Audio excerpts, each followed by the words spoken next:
Ah! The splattered, scarlet liquid, the pungent smell of blood violating the atmosphere. It didn't take long for me to realize that what I was seeing was all too real. Yuki! I know how you feel, but there's no time for that. Above here, whoever pulled up Yuri must be at the top of the tower. What? The culprit is up there? The staircase is the only way to the top. The culprit doesn't have anywhere to run. We have to go up. Quickly. Shoot. Hold on. Wait for me. I can't feel my legs. Yeah, I mean, I guess. Trying to push the crippling anxiety out of our minds, Yuki and I quickly began to climb the stairs. Although the tower was even taller than I thought, we eventually made it to the top. What we saw there was... Oh... shit. Yoriko? Yoriko, what are you... Why? My head. What happened to me? Oh, okay. Okay. I see what has been happened here. Huh? Yuki? And Sora, did you guys... What's going on? Why are you here? What? Did you... Yoriko, did you... What are you saying? Huh? What are you guys talking about? And why do you look so pale? Look at the bottom of the tower. Below that railing. Huh? What? Is there something... Huh? What's that? What? Blood? Yuri. That's Yuri, isn't it? Huh? What is going on here?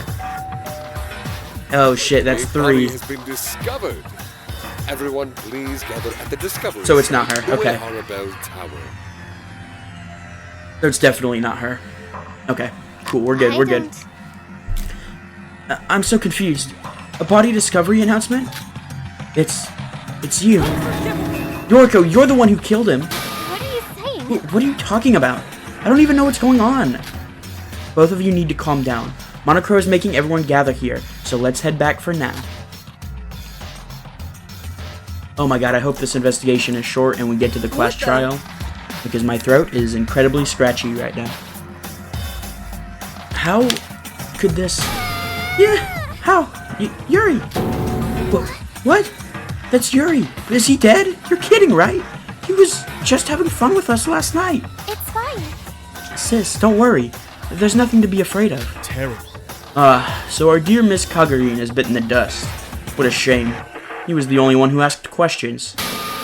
After someone had kicked the bucket, I was going to tease him by saying, "See, a murder can occur without any motives." But alas, 'twas he who oh my god, 'twas he who shuffled off this mortal coil. I feel as if an opportunity has been wasted. You damn little... How can you say stuff like that so easily? The kid's become a bloody rag, head, body and all. Even his bones must have been turned into dust. My god. This is... too horrible. Damn it! Who is it? Who is the fiend that did this? We know damn well who it is. Of course, it's either Shobai or Mikado. Please stop that. Why is it always me? Now. If everyone is here, please be quiet. As this is the first murder, there are things I need to clear up. You're kidding. First? You're making it sound like there's gonna be more. What? That's right. And murder? Are you saying that Yuri was really killed by someone? What does it look like? That can't be. We're the only ones on this island. And that means the murderer would be one of us. Not so fast. No, it's just as you said. Mr. Kagurine was killed by one of you. Someone among the 14 of us had killed Yuri. I had doubted it was Monocro when he first told us about the field trip of mutual killing, but as I heard Monocro's words right now, the reality of the field trip of mutual killing was ingrained into my mind. Murder really did occur. A murder has taken place. Do not look away from the truth and daydream like Miss Nijue is doing right now. While we all fear the sorrow of losing Mr. Kagurine, it is time for the main event to finally begin. You're going to be quite busy from now on. Huh? Busy? What do you mean? As expected. He means we're getting ready for the class trial. You're amazing. Correct. You're a smart one, Miss Mitsume. It is time for the highlight of the field trip of mutual killing, the class trial. I've been eager to get to this part ever since I started preparing for this killing game. You think you're hot stuff? Shut up, Mikado. You little... That is exactly right. As Miss Mitsume has stated, it will be the responsibility of all of you to discover the blackened who murdered Mr. Kagurine by taking part in a class trial. The game has already begun, the battle of life and death between the blackened and the spotless. Will the killer escape, or will you all live to see another day? Which side shall be the one to fall? You will be given more than enough time to investigate. Try to discover enough evidence about the murder so that you stand a chance at defeating the blackened.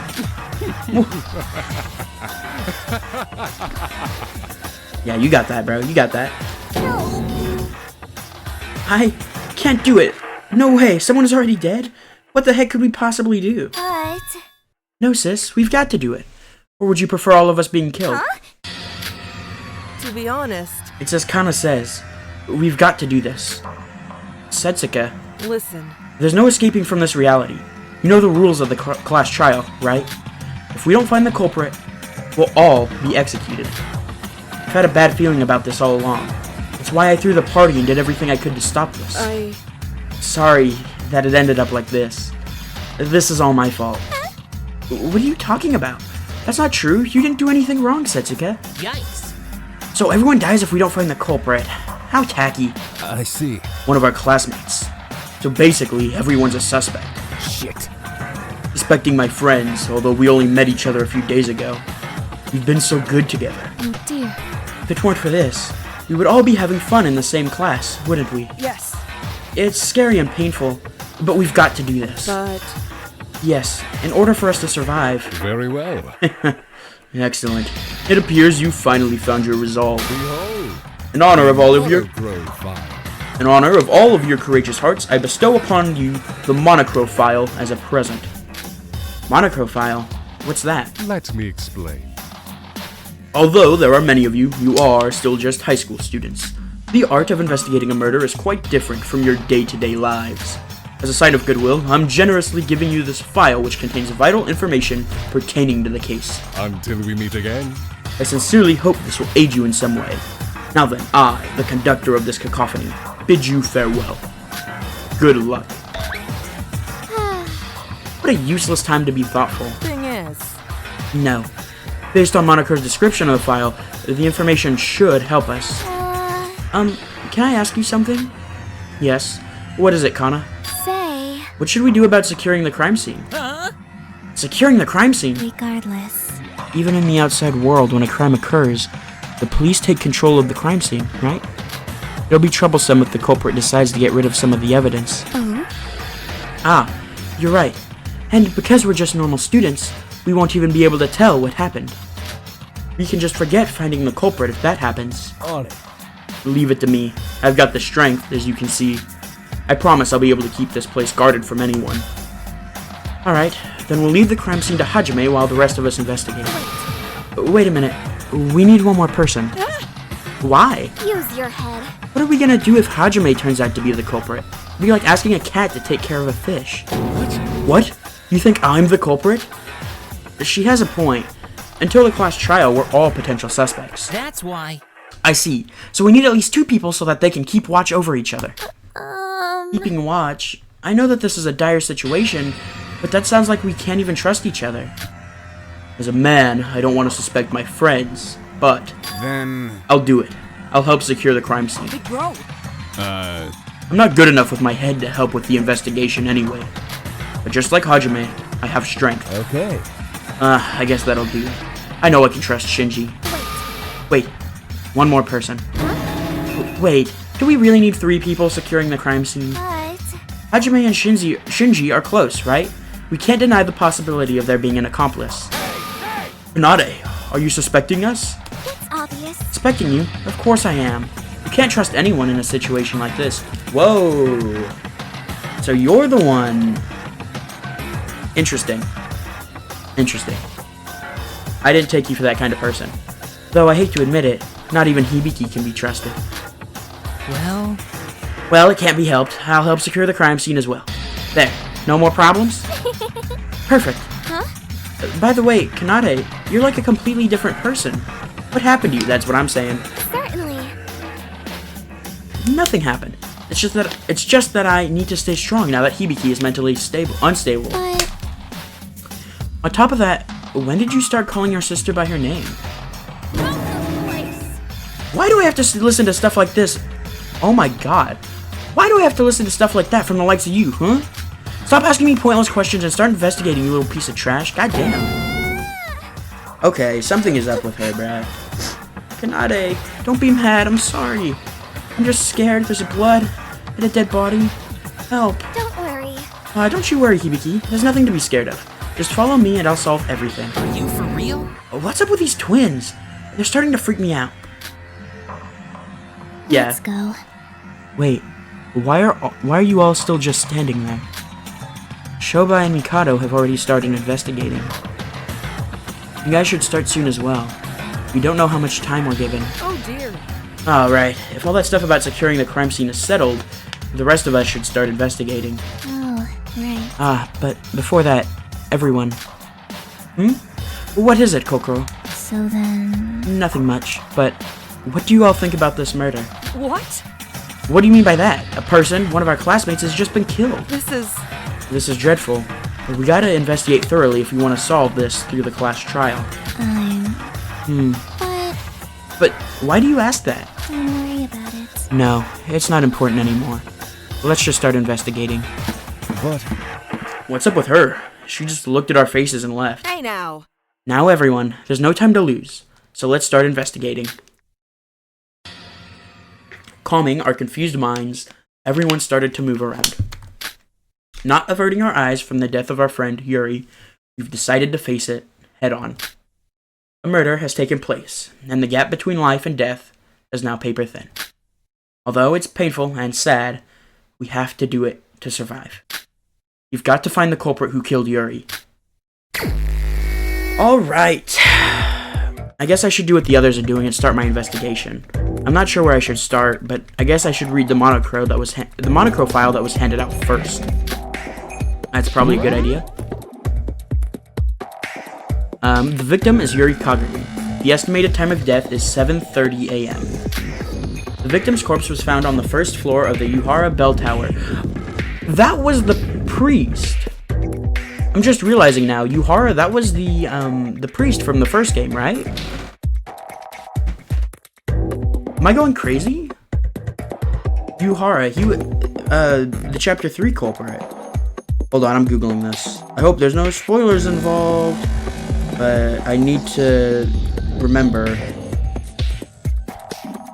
Google is taking forever to load.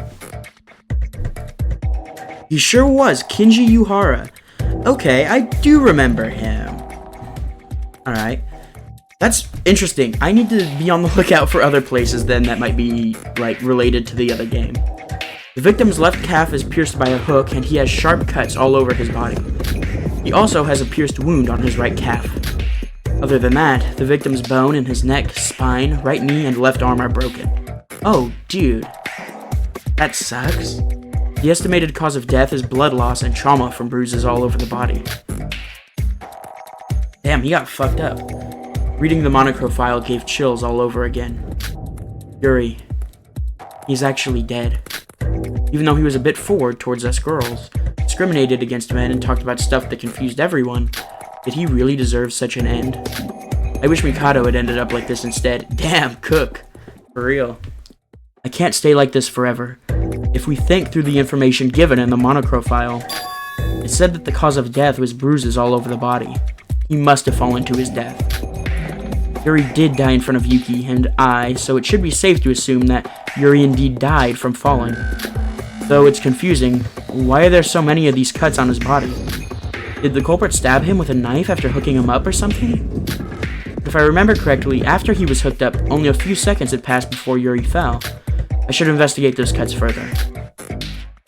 Moreover, I get that the culprit pulled him up with a rope and a hook, but what's up with the wound on his right calf? Was that also made by the hook? And the time of death, well, I guess there's no doubt about it since it happened right in front of me. I should ask everyone about their alibis at the time.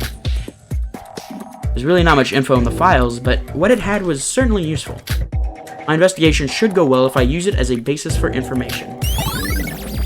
Okay, it's been added to the bullets section. The investigation segment has started. In this segment, you collect truth bullets. I know how this works. Yep. Cool. I want to look at that truth bullet. Victim is Yuri Kagarin. He was found on the first floor of the Yuhara Bell Tower. Okay. Deep stab wound on his right calf. Yep. The cause of death is shock from trauma and blood loss. Okay, that's odd. I'm gonna make sure my mic is still working just because I want to be sure. Okay, it is. Cool. Let's start, I guess, from the bottom and work our way up. Setsuka, is the investigation going smoothly? Sora. Thing is, Well, about that, I just found something strange. Something strange? listen. Come, follow me for a second. Oh, we're going outside. This is the entrance to the bell tower. Now then. Do you see that thing in the bushes? That thing? Oh, this is a life jacket. How's that? And I'm pretty sure no one used this to take a swim. Okay, so it's got like a hook on it. Don't you think that this is something a culprit might have left behind? It's very close to the crime scene after all.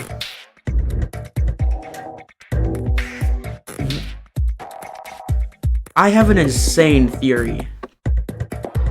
Because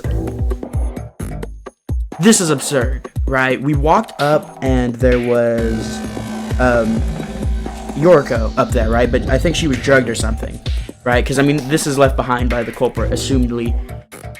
It's got a hook on it, and I was thinking about this after I finished recording the daily life, was how somebody could pull him up so quickly. I don't know how they could have done it, because it hits the bell, his body. So did they, like... I'm wondering if they tied the rope to the life jacket. Because the rope was in his leg with the hook. So stabbed it into his leg, hooked the other end to the life jacket, jumped out the window to escape. It's hooked to the life jacket. So, like, it like, holds him, I guess? Because that's the only way I could imagine bringing, like, enough momentum to pull Yuri all the way up to the top. And then somehow dropped him by, like, unhooking the vest. But I don't understand how that would have worked. Like, it feels like you would have needed to, I mean, I don't know. Why would they need to use a life jacket? The only reason I say that is because this is outside and it's got a hook on it. Like, there's no reason for it. Look carefully, Sora. Yeah, there's a hook grappled to the life jacket. Oh, you're right. And this hook... Yep, the same one we found in Yuri's calf. Okay, I still don't know what exactly it was used for, but it was definitely used in the murder. Tetsuka, by all odds, this is crucial evidence. Now then. I thought so too. Let's keep this in mind. A life jacket that seems to have been used by the culprit. But for what purpose? Tethered a life jacket and hook. Dude, I'm gonna be spot on and everybody in the comments just go, oh, you've seen this before. I promise I haven't, if that was right. Or maybe I'm fucking way wrong, but I don't know why else that would be here. Oh, there's some sort of liquid on the ground. What is this? I wonder. I didn't have the guts to taste it, so I just crouched down and smelled the liquid. It smells like some sort of chemical substance. Say. Sora, what are you doing crouching on the ground? There's some kind of liquid here. Indeed. Ah, that's an anesthetic solution. Okay, anesthetic solution. It's obvious. This one in particular is quite often used in medical surgeries. It's used for general anesthesia. So I guess to put Yoriko out? How do you know all that? Certainly. And also I guess, maybe Yuri. Because my theory is still it was probably a guy who killed him and like set him up for all this. But Yoriko being at the top of the tower asleep is bizarre. I definitely think she was drugged, but my question is who at this point? Smelt it quite a lot, so I guess it could be a guy or a girl at this point. But I feel like I have the way they escaped at least. Down? Did you spend a lot of time in a hospital or something? Moreover, the fact that if this is here, the culprit used it, right? But the liquid alone wouldn't be enough to render someone unconscious. Don't worry. Don't worry about that. I already went and confirmed that one of the needle shots is missing from the infirmary. I went to go check as soon as I found out that an anesthetic was involved. The culprit must have used the shot to inject Yuri with the anesthetic. That's pretty impressive, Kanade. Also, Did you also know that the shot can be precisely measured to know how much you want injected? In other words, even an amateur can control the amount of time that the victim will be unconscious. I don't know if the culprit utilized that, but it's definitely an important clue. Yeah, so somebody drugged Yoriko for sure to make sure she woke up when we went up there. Like, that seems to be the suggestion by this. But I have to say, you've completely changed, Kanade. Your actions and your way of thinking. It's almost as if you're used to this kind of thing. I mean, after seeing Yuri die like that, I've hardly been able to keep myself together. Used to it? Oh no, I just read a lot of mystery novels. And if I panic, poor little Hibiki will only suffer more. Even though Kanade's personality took a creepy 180-degree flip, her account definitely brings us one step closer to finding the culprit. Kanade's account, that one of the shots have been taken and that you can use any amount of whatever. Okay, wires. What's this? Some long, thread-like stuff is scattered all over the floor. Upon touching it, it feels much sharper than a normal thread. Are these wires? They're so sharp you could probably cut your fingers just by holding them. So I'm assuming this is what he has all his cuts from. I instinctively knew that this must be what, caused all the cuts on Yuri's body. If he was cut by these wires, it would definitely explain the state of his body right now. The cause of death was definitely from falling, so this isn't the murder weapon, but it still seems like it's important, so I'll add it to my notes. Okay. Let's look at the body. Oh man, it's Yuri Kaguri's corpse. How did he, no matter how creepy he was, end up like this? Yuri, I will find the culprit. I promise. I guess I need to inspect the body if I'm going to find the culprit. Dude, the art is so good here actually too. Like, it's captures the style pretty well, honestly. Yuri's dead body was in a dreadful state. His whole body was dripping in blood, and all of his joints were broken and twisted in obscure directions. I guess it's because he fell from so high up. There's a huge hook stuck inside his left calf. It looks so deeply rooted that it won't budge when you touch it. Connected to that huge hook is a rope. So the culprit pulled Yuri with this rope all the way to the top floor, then dropped him. Even at a glance, this rope seems quite strong and sturdy. It would take a lot of force to cut this rope. I get that the culprit pulled him up with the hook and the rope, but what's with the wound on his right calf? Oh, dude, that's fucking gross. At first glance, it seems like the same hook made this wound. But was there a reason to hook both calves? I'm not sure what the culprit was thinking, but I'll write this down just in case. So a couple of things, right? Okay, oh wait, the rope is, like, cut the other half, it looks like. I didn't find anything else that wasn't already on the micro file. I figured there might be some sort of big clue hidden on the body, but with the exception of the fact that the rope and hook were used, there was nothing like that. I guess I need to investigate some more. Hook with rope has been added. Calf stab wounds have been added. Okay, so two big things. Either A, I think somebody jumped out the window to pull him up with the life vest, right? Because that's the only way you could generate that much force. Or it's going to be, like either Hajime or Shinji, because they're the two strong guys who could have maybe, like, just fucking full-on pulled him up. But then it gets hard to explain how the culprit escaped. So I think it has to be somebody who would use the life jacket. But, like, even then, you've got to take a pretty big, like, risk. You got to be careful to not blow your fucking knees out, because that seems like a long fall no matter what. Hey. Hey, you there. That's right. Yeah, you, the girl with the white hair. Huh? Me? That's strange. You of all people calling someone over. That never crossed my mind.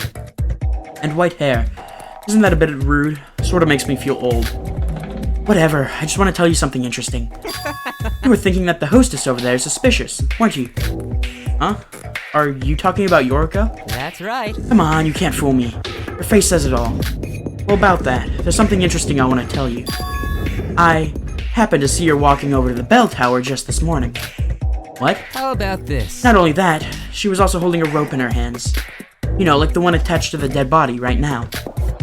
The culprit did that, but why would Yoriko bring... Oh well, I don't know anything about that.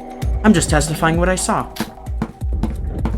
Yoriko went to the bell tower this morning with a rope in her hands, so that's sus. Of Shobai, because I don't necessarily believe that. It's like saying Yoriko is the culprit. There's no way I can know for sure until the class trial. I'll take note of what Shobai said just in case.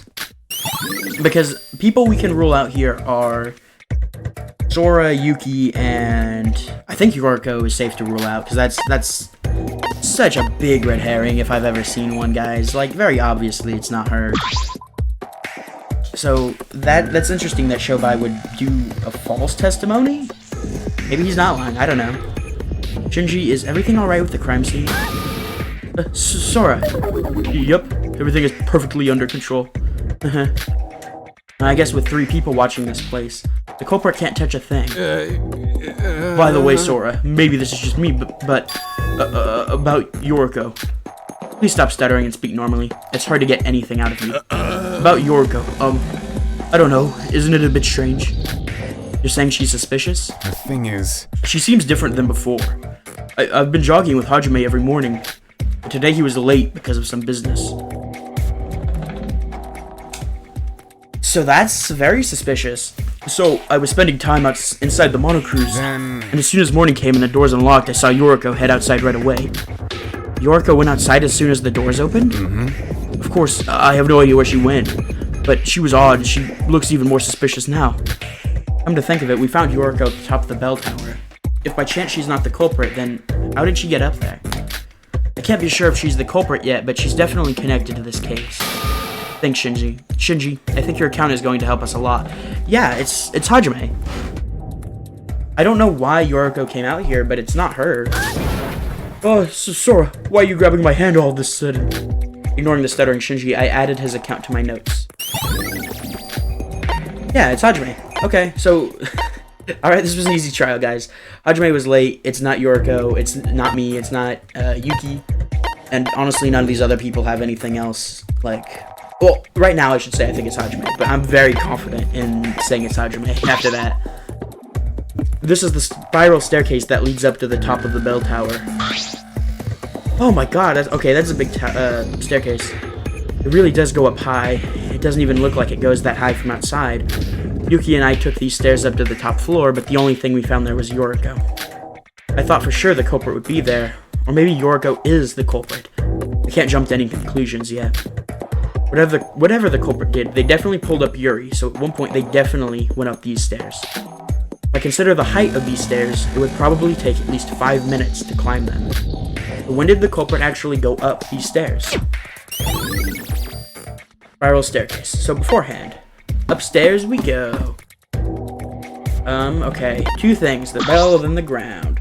It's an enormous bell that decorates the top of the bell tower. Huh? There's something odd here. What are these? They look like traces of some sort. Looking from the bottom, it looks like something was swept through the top of the inside walls of the bell. I wonder what made those traces. I recall that before Yuri fell, the bell rang. Could it be related to that as well?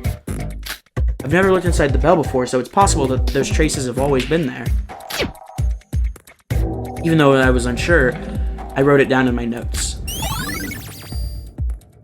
On the inside of the bell? Can I see the top of the bell? No. Okay, so... I don't know if rope burn would be that bad, though. Because I'm wondering if the killer, right, puts the hook in the calf of Yuri, runs the rope up through the bell, right, it's connected to the life jacket, jump out the window, Yuri hits here, the top, but doesn't, like, come through the bell, which also gives you a chance to, like, get out of the life jacket. And then as soon as you're out of the life jacket, and maybe you, like, cut the rope, he falls straight down the center again. This is... Upon inspecting the spiral staircase from here, I realized something odd. What are those... wires? I think there were wires like these on the first floor too. So it's down the middle. The wires weren't on the stairs, they're on the sides here? When I touched them, I could tell they were one and the same. They're connected to the walls. Oh no, they're along the spiral staircase. Okay, never mind. Looking closer, they weren't only strung from the bottom to the top, but wires were hung across the walls in intervals. They've all already been snapped, so that means the wires from the bottom floor must have been hung up here before. These wires were definitely set up by the culprit, but why would they go out of their way to do this? I have no idea, but I'll still take note of this. Okay. I don't know what else to investigate? I feel like I have a pretty solid idea here of what happened. Do I have to look at the monochrome file again? Victim time of death was 7:30? Is that what that said? I should have read that again better. Hold on, let me read that again. 7:30 a.m. Okay. What is morning? Morning time is 7? Right? Hold on. Let me look at the rules. Yeah, 7 o'clock is morning. Okay. So he died half an hour after morning. If Yorko did come here by her own account, she walked over here at 7, like as soon as the doors opened. So if she was unconscious, she was only unconscious for half an hour. But while that's suspicious and hard for me to like pinpoint as a specific time, Kanade said you could use anesthetic to like put somebody out for like just the right time. Ah, Rara, where are you going? Hello, Setsuka. Well, then it's a 5-minute walk too to get them upstairs. Oh, that's weird. Hello, Setsuka. I'm going to look elsewhere. I know the murder happened here, but there could be clues in other places, right? Besides. Alright, in that case, I suggest you visit the guest house. It's right next to the bell tower. You may be able to find something thanks to our party there last night. I see. Alright, thanks. Okay, Utsushima Park. That's the Yuhara Bell Tower. Guest house.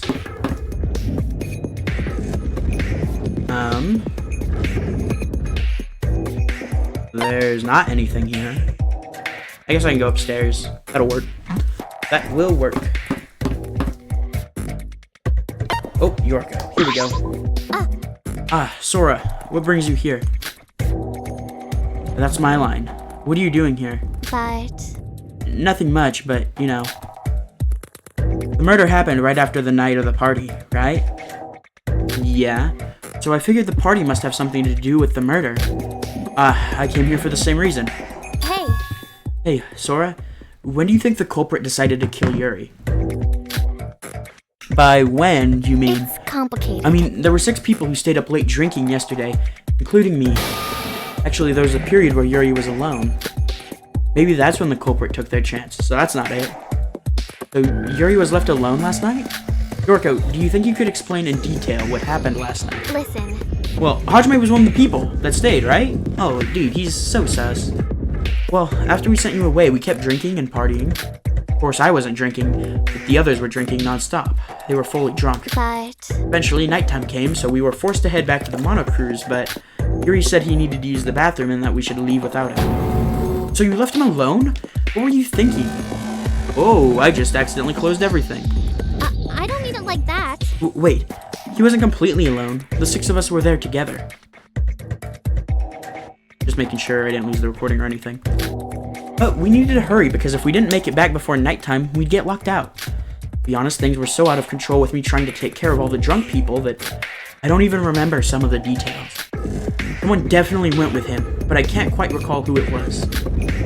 So, you didn't check if he actually returned to the Mono Cruise, right? Maybe. Yeah, I'm not sure.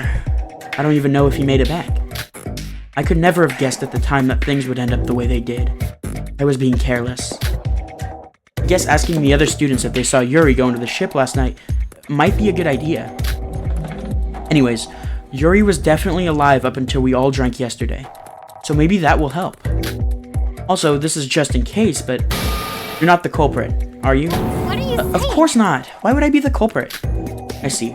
Well, I'm sure we'll all talk about this whole mess during the class trial. Thanks to Yoriko's account, we might be able to know when the killer went for Yuri. Boom, bullet section. Okay. Glass bottles. Glass bottles with some liquid inside of them. They're probably from last night's party. The smell is still lingering. I don't know how people manage to drink this stuff. One sip and I was already feeling dizzy. I was smelling all of the bottles when one of them suddenly caught my attention. Huh? Wait, this bottle... The inside of this bottle doesn't smell. Does that mean this isn't alcohol? Instead of having the smell of stinging alcohol, the bottle I picked up smelled like nothing. After some hesitation, I drank it. It really doesn't taste like anything. This is just water. A bottle of water was amongst the bottles of alcohol? Maybe someone just wanted to drink water last night, but I should take note of this just in case. Okay, I have my theory. I'll wait to discuss it before the trial, though. Which is now, I figured. Okay. I'm pleased that you are all investigating so rigorously. However, your time is now up. The investigation has ended. We will now commence the class trial. So please, gather at the entrance to the class trial room on the first floor of the monocruise. It seems like investigation time is over. We all did our best, but we can't be sure as to who the culprit is until the class trial. We need to do this. We need to trust everyone's abilities. We need to hope that we can solve all the mysteries of this case in the class trial. Monocruise's first floor. We must be talking about that door. I should hurry. Alright. I have an idea. I have a theory, I have a thought, and I think I'm right. You're all here. Hey. You're late, Sora. Last place again. I'm late. Sorry about that. Well. We were worried about you. Why were you so late? I came as soon as I heard the announcement. Hey, hey! Maybe it's because you're the culprit, right? As if... Sis! Hibiki, you can't just say stuff like that to poor Sora without any evidence. Hey now. It's like what Kana said earlier. Either we expose the culprit, or we all die. Those are the only two outcomes. We mess this up, we're all dead. What happened to us? Just yesterday we were partying. How did it come to this? That's just how it is. We don't have time to think about that. If we give up here, we won't be able to survive. Huh? Wait, is this the class trial room? It's not at all like how I imagined it would be. Good grief. No, this is the only entrance to the class trial room. See that elevator? We'll be taking that down to the class trial room. What did you say? Oh my god, I had to sneeze. My allergies have been really bad in the past couple hours. I don't know what happened. Take that down. Down where? Aren't we on a cruise ship? This is stupid. Yeah, whatever. Let's get this over with. Hey. We're pretty damn laid back considering all our lives are in danger. Yeah, yours especially is, because you're the culprit, you little fucking bastard. Sorry to have kept you waiting. Everyone seems to have gathered, so let us waste no time in getting started. Now, the thrilling, the extreme class trial. Everyone, please enter the elevator in front of you and make your way to the class trial room.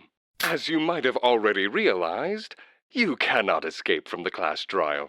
Don't Face need it. head on, using what you learned in your investigation. Yeah, and I learned that Hajime is a fucking little murderer. Now let us begin. The first class trial of the Utsuroshima field trip of mutual killing. Caught the little bastard red-handed. Ugh. So we're really doing this. I don't want to go down. Are we gonna be able to find the culprit? It'll be really bad if we can't. You know what? Bring it on. It's not like we can escape this anyways. Yes. It's like what Big Bro says. If we put our heads together and discuss this, we'll find the culprit. Alright. The culprit who killed Yuri.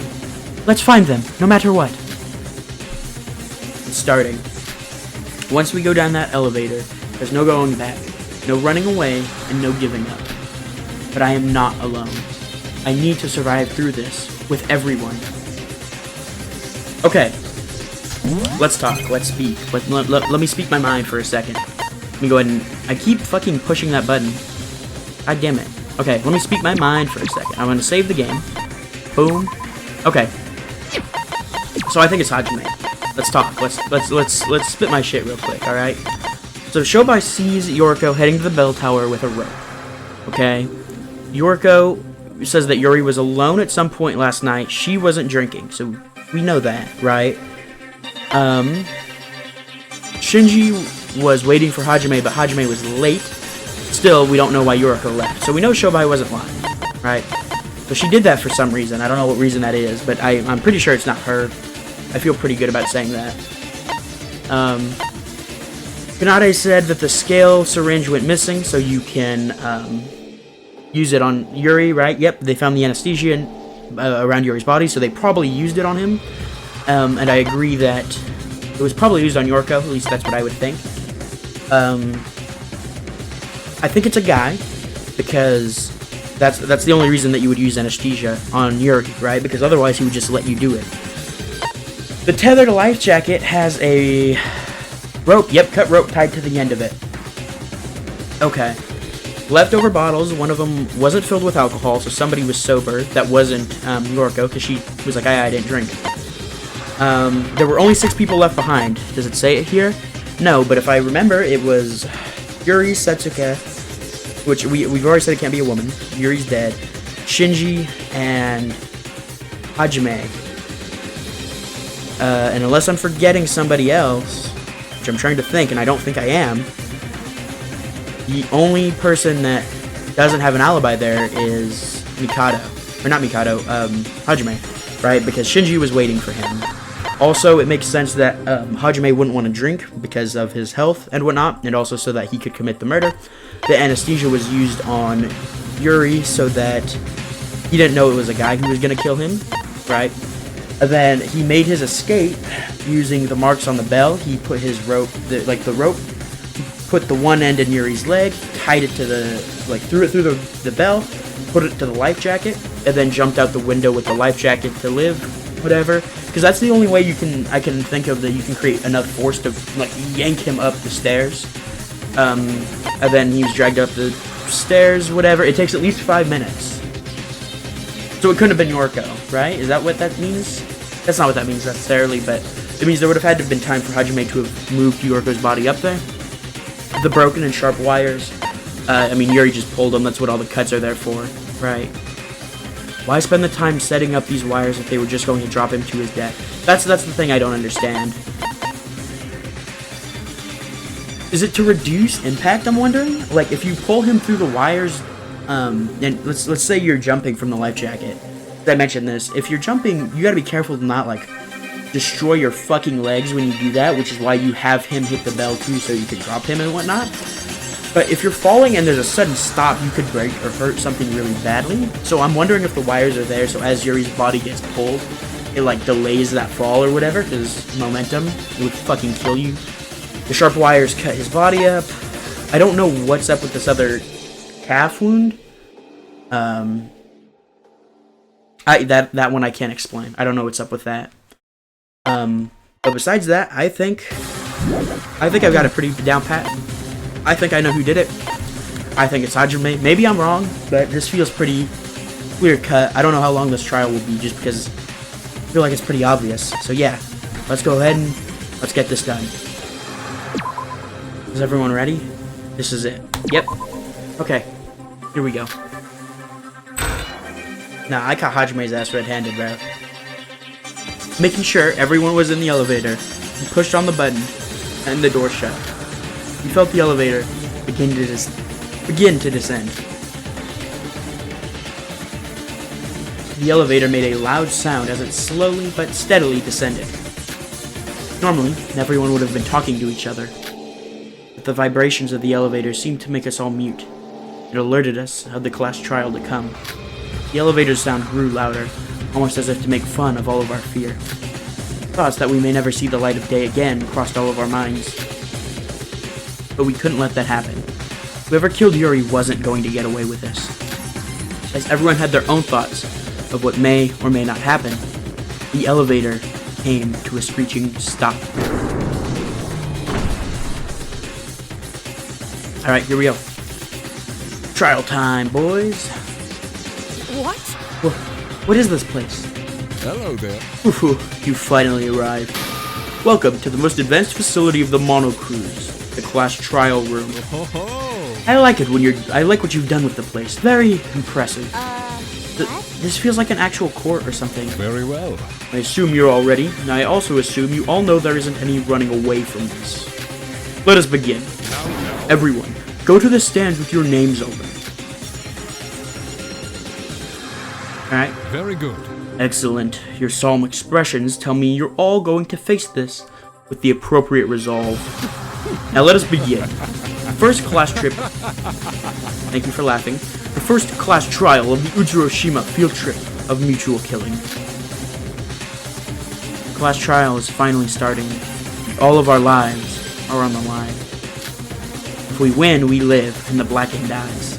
If we lose, the blackened lives, and we all die. In other words, no matter what happens, someone will face their death here. I can't let those thoughts cloud my vision. I need to focus on the class trial right now. Yuri, the ultimate spaceman. He's no longer with us due to his brutal murder. He may have been uncooperative, he might have been a terrible person to men and women alike, but he was still our classmate. It's like Emma said, if this killing game hadn't happened, we would have all been such good friends. The culprit, the one who did this terrible thing to Yuri, is sitting diagonal right to me, is among us right now. Oh, I love Among Us.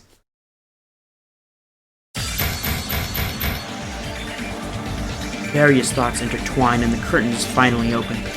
A trial of life and death. A trial of truth and lies. A trial of trust and betrayal.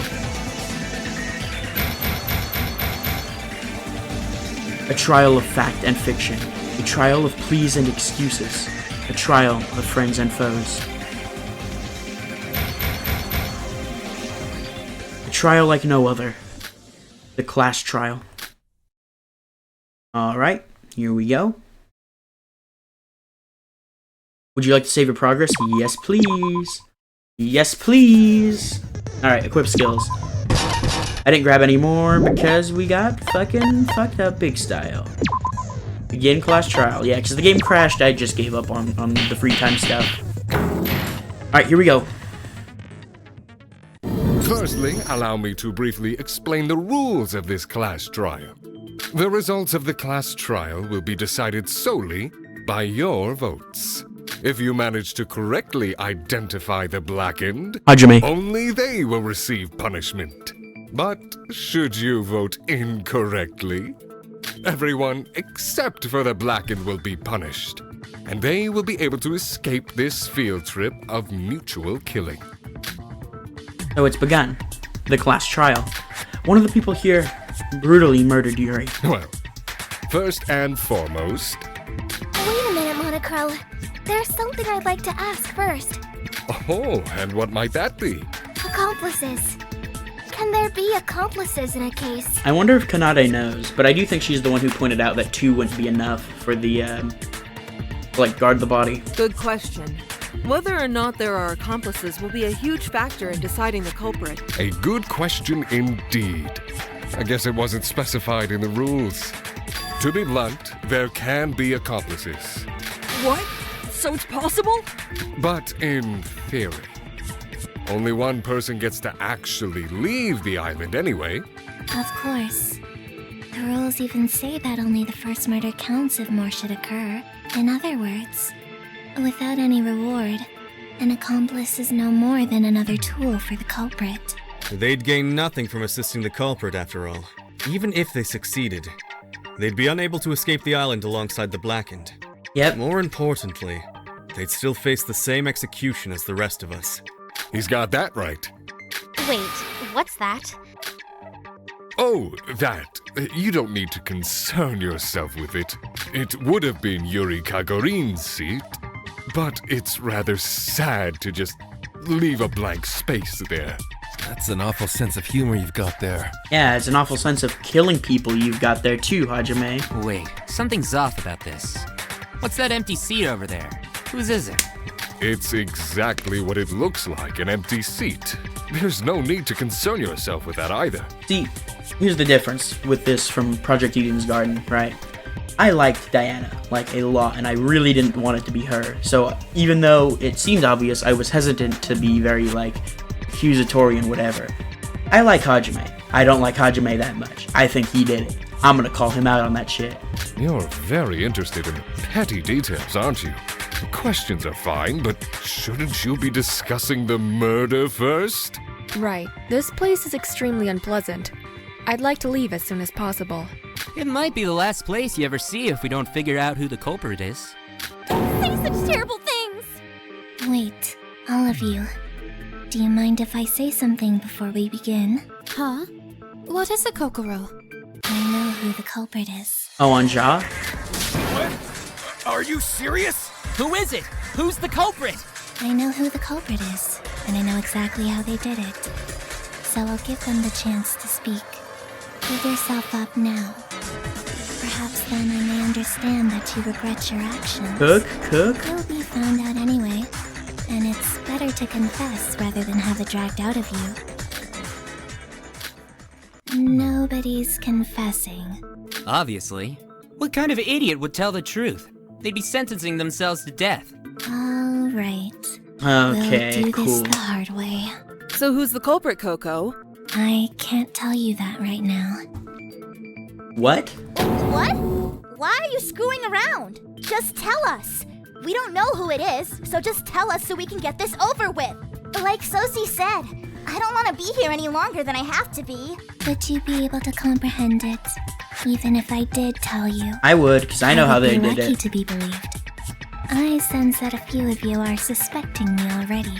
Aha. Your powers of observation are truly outstanding. It's not This is a her. class trial. Obviously, guys. All of our lives are on the line here. We need to find a conclusion that everyone finds acceptable, so that there is no doubt who the culprit is when we all cast our votes. Figure it out for yourselves as much as you can. I'll help you if you get stuck. This is totally suspicious. Hey, Biggie, don't dismiss her when we haven't even started yet. What? What's with that condescending attitude, huh? Do you think I'm an idiot? Oh, sis, your mood's back up again. Well, that's good, I guess. Duh, of course.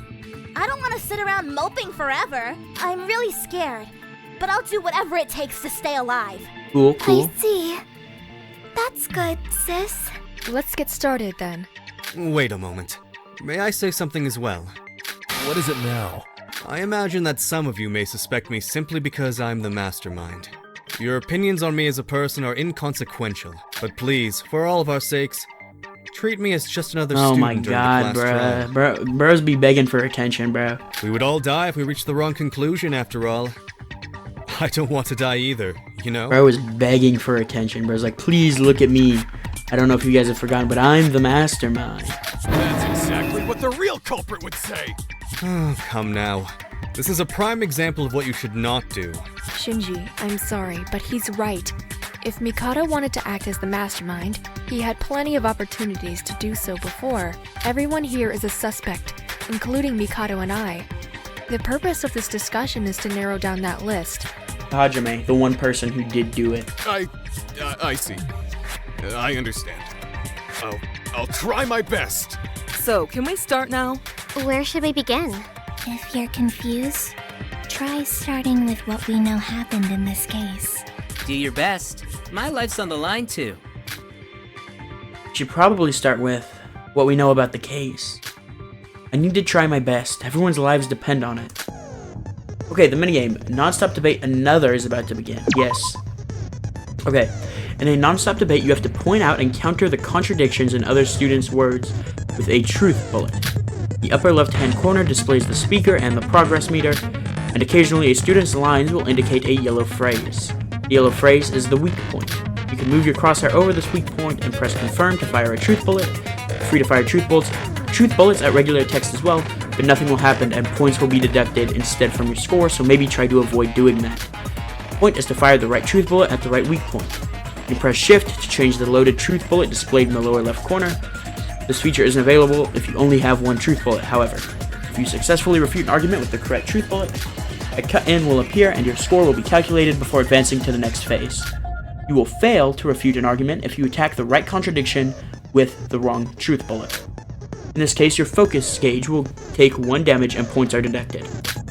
If your focus gauge is completely depleted, your influence gauge will take 1 damage and the minigame will start over. You won't be able to aim properly if you are pressing an arrow key while securing your aim or on a weak point. Please release any held arrow keys before firing a truth bullet. You can also press S to skip lines and A to view all of the truth bullets. Okay, cool.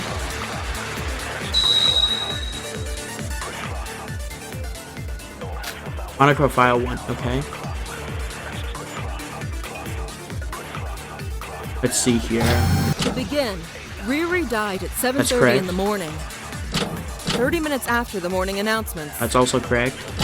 Is it true that Sora and Yuki were together at the scene of the crime? Yes. Yes, Yuri contacted me after I woke up this morning. When I saw the message asking for help, I immediately ran to the bell tower. Okay. That's I alright. saw Yuri hanging from a rope, badly injured. And before I could do anything, he was dragged up. His corpse fell to the ground moments later. There were so many cuts on Yuri's body. Oh, Could the murder weapon be a sharp object? No, that's wrong. hell yeah. Boom. Get owned, Iroha. You don't know jack shit. Booyah. 100 points. That's why I'm the GOAT. Okay, boom. Here we go. You're cooked. It's over for you. No, Iroha. Yuri couldn't have been killed by a sharp object. You didn't even bother to read the fucking monochrome file, huh? If you check You the couldn't even be monochrome bothered. file, it says that the cause of death was blunt force trauma. In other words, Yuri's death was likely caused by his fall. Oh, I see. There were so many cuts on his body that I overlooked that. Then what are those cuts from? The cuts are probably a result of that object. And that object is... It's the wires. The sharp wires. Got it. Yep. Boom. His injuries were caused by the sharp wires. Cook. Wires? Did you see all the wires strung in between the empty space in the middle of the spiral staircase? Yuri was dragged up by a rope and was cut by the wires as he fell to the ground. He fell very quickly, which is why the wounds are so thin and yet so numerous. Oh, so that's why the cuts were there. You never even checked the monochrome file? I can't believe you call that an investigation. I agree with Shobai.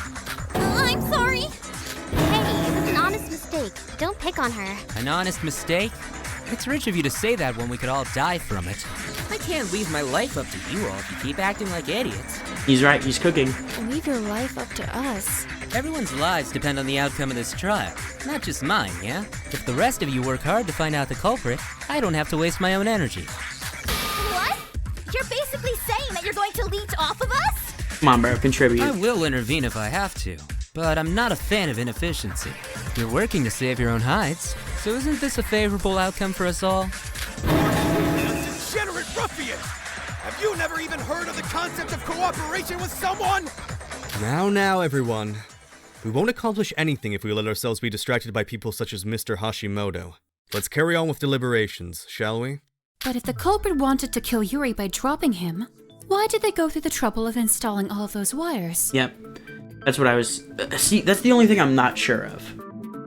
Right? Because everything else to me tracks. Except that. Like, the solution I had was maybe it was a way the culprit to, like... stop the fall, like from like shredding their body, because that's such a long drop. You're gonna get hurt doing that, even with this plan. So I'm wondering if they use that to like stop the momentum over and over. That's the only thing I can think of. I'm not sure. I think we'll have to talk about it a little more. All right. So could everyone tell me what they were doing at the time of Riri's death? Like I said, Sora and I saw Yuri's death with our own eyes. That's true. We were together, so does that count as our alibi? It should. I was alone in my room. I believe Do that. I have to tell you? I was just wandering around the place. Mr. Kagurine died around 7:30 a.m. So everyone besides Mr. Maeda, Miss Sora, Miss Mitsume, and Mr. Hashimoto must have been in the dining hall. No, Yoriko wasn't there. Yuko, where were you and what were you doing at the time? How does he know that? See, that's the thing. Hajime says that, but was he there? I was also at the bell tower. I met Yuki and Sora there. That's a The lie. bell tower? But that's the scene of the crime, isn't it? If Sora and Yuki were there because of the message... Oh, yep. They're gonna call her out Yoriko. on it. What were you doing there? What was I doing? Kanade, just in case it comes up later, Yoriko technically witnessed Yuri's death with us. You heard the body discovery announcement, right? Comes on when It's three only people see the announced when body. 3 Yep. or more people find the body. Sora and I saw it first, and Yoriko a little while after. Hold on, Mr. Maeda. You claim that Mr. Kagurine was hoisted by a rope? What? Yeah? Then it stands to reason that the two of you witnessed the culprit, no? What? Really? If the Black can drag Mr. Kagurine with a rope up to the top of the bell tower, our two witnesses would have immediately followed afterwards in pursuit. I see. Because the only way down from the top of the That's tower technically is you down would the spiral think, staircase. but technically not true. Whether the culprit went down or Sora and Yuki went up, they would definitely bump into each other at some point somehow. Unfortunately, that wasn't the case. We did get to the top of the bell Ooh, tower. boy, here we go. Yoriko was the only one up there. That means Yodoko's the culprit. No. Hold on a Isn't it second. obvious? Like Emma said, the only way to climb up the tower is by using the stairs. And if you were there, No. you don't have a good excuse like Yuki and Sora. And you've been looking worried from the start. It's clear to everyone that Yodoko's the culprit. Don't you think so, sister? Huh? But, Kanade, we just said that Ruko's a witness. Sis, please just think for a moment. Yodoko doesn't have an alibi. The rule says that it's on a case-by-case basis as to whether the culprit counts, right? And So why she don't we has just no ask reason to Monochrome? be in the bell tower if she's not related to the I guess case. he doesn't have to answer, but I guess. When you put it that way, Ruko does sound pretty suspicious. Hey now! Who are you calling suspicious? Okay then, Yuko. Can you tell us why you were at the bell tower? You and Rara just told us that they were there because they got a message from Riri. Tell us why you were there, then we won't have a reason to doubt you. I don't know. I don't know why I was there. What? Are you kidding me right now? Yoriko's situation sounds kind of complicated. sure does. I thought she was the culprit at first too, but after I heard her testimony, I'm not so sure that's right. Yoriko, calm down and tell us your side of the story. As I expected, it looks like everyone's suspicious of Yoriko.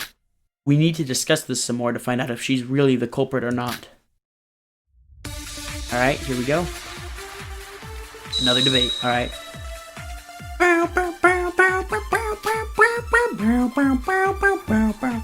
Shinji's account, okay. I went outside as soon as the Monocruise's door opened, so I could start my morning investigation before breakfast began. I guess he did see Yoriko, Someone right? attacked me from I behind, was gonna say this and was I lost Hajime's consciousness. thing. When I woke up, I was at the top of the bell tower next to Sora and Yuki. That's not the counterpoint. Do you have any proof? She did. She woke up when we got there, so For she's not example, lying. Someone who saw you leave early. What? No, nobody saw me. That's wrong. Shinji No, did. that's wrong. Shinji did. A nice try. Boom. Hell yeah, 100 points. I'm so goated with the sauce, baby. Save progress. Boom. Resume. Alright. Actually, there was someone who saw Yoriko leave early this morning. Actually, there was two Shinji, people. you said you saw her, right? Me? Well, yeah, I definitely saw Yoriko leaving early this morning. You guys sure do get up early, don't you? What were you guys doing? Hajime and I go jogging every morning, you know? I woke up early, so I was waiting for him in the hallway. And he wasn't there, was he? Hajime was late because he had to use the bathroom. And I saw Yoriko leaving as soon as the Monocruise door opened Wait, up. what? That's not what his statement said. It's like I said, I'm not lying. However, while we've proven that you left the ship early, How does he know that? Did they can meet we up really be beforehand? certain that it was for the sake of investigation? Now I'm confused. Doesn't that just make you even more suspicious? The murder did happen this morning, after all, and the culprit who killed Mr. Kagurine definitely wasn't in the Monocruise this morning. That's true, but So, does that mean Yoriko really is the culprit? Wait a minute. Why is everyone accusing me when I haven't done anything?